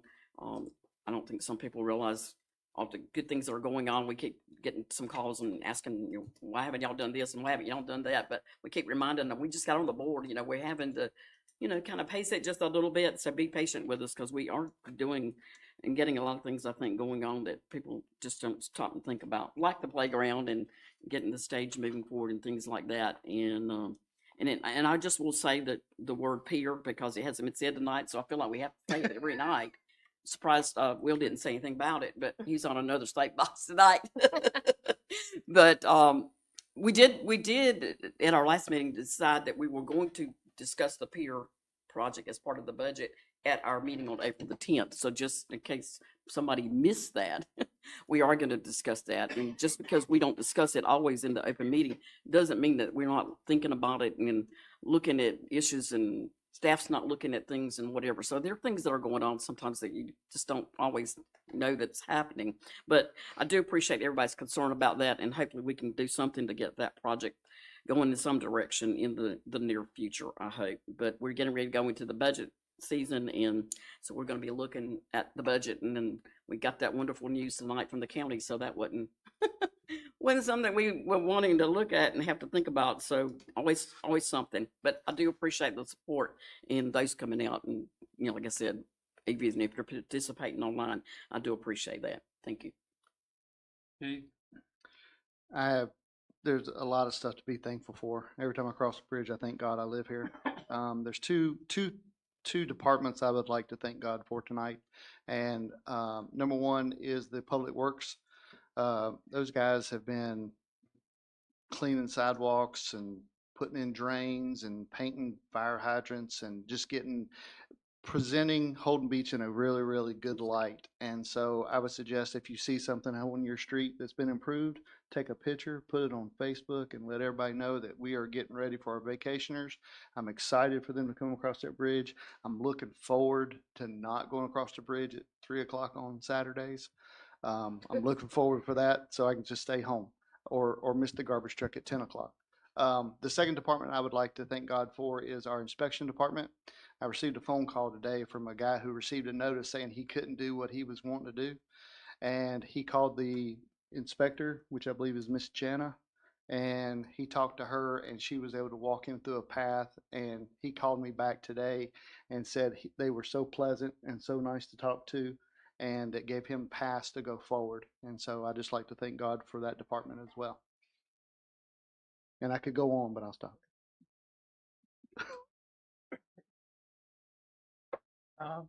Thanks everyone for coming, and thanks for sticking with us till 8:22 p.m. and for being engaged with the town. Thank you.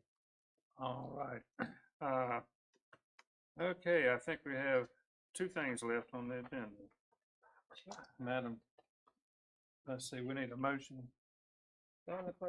Make a motion, we go into closed session pursuant to, do I have to read all this? I had to read it. I could read it. No, read it on. Second.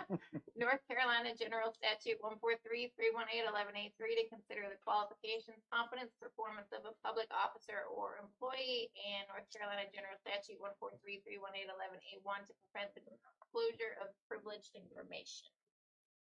Did I hear a second? Second. All in favor, say aye. Aye. All right, thank you all for being here. We'll be in executive session for a while. Hey.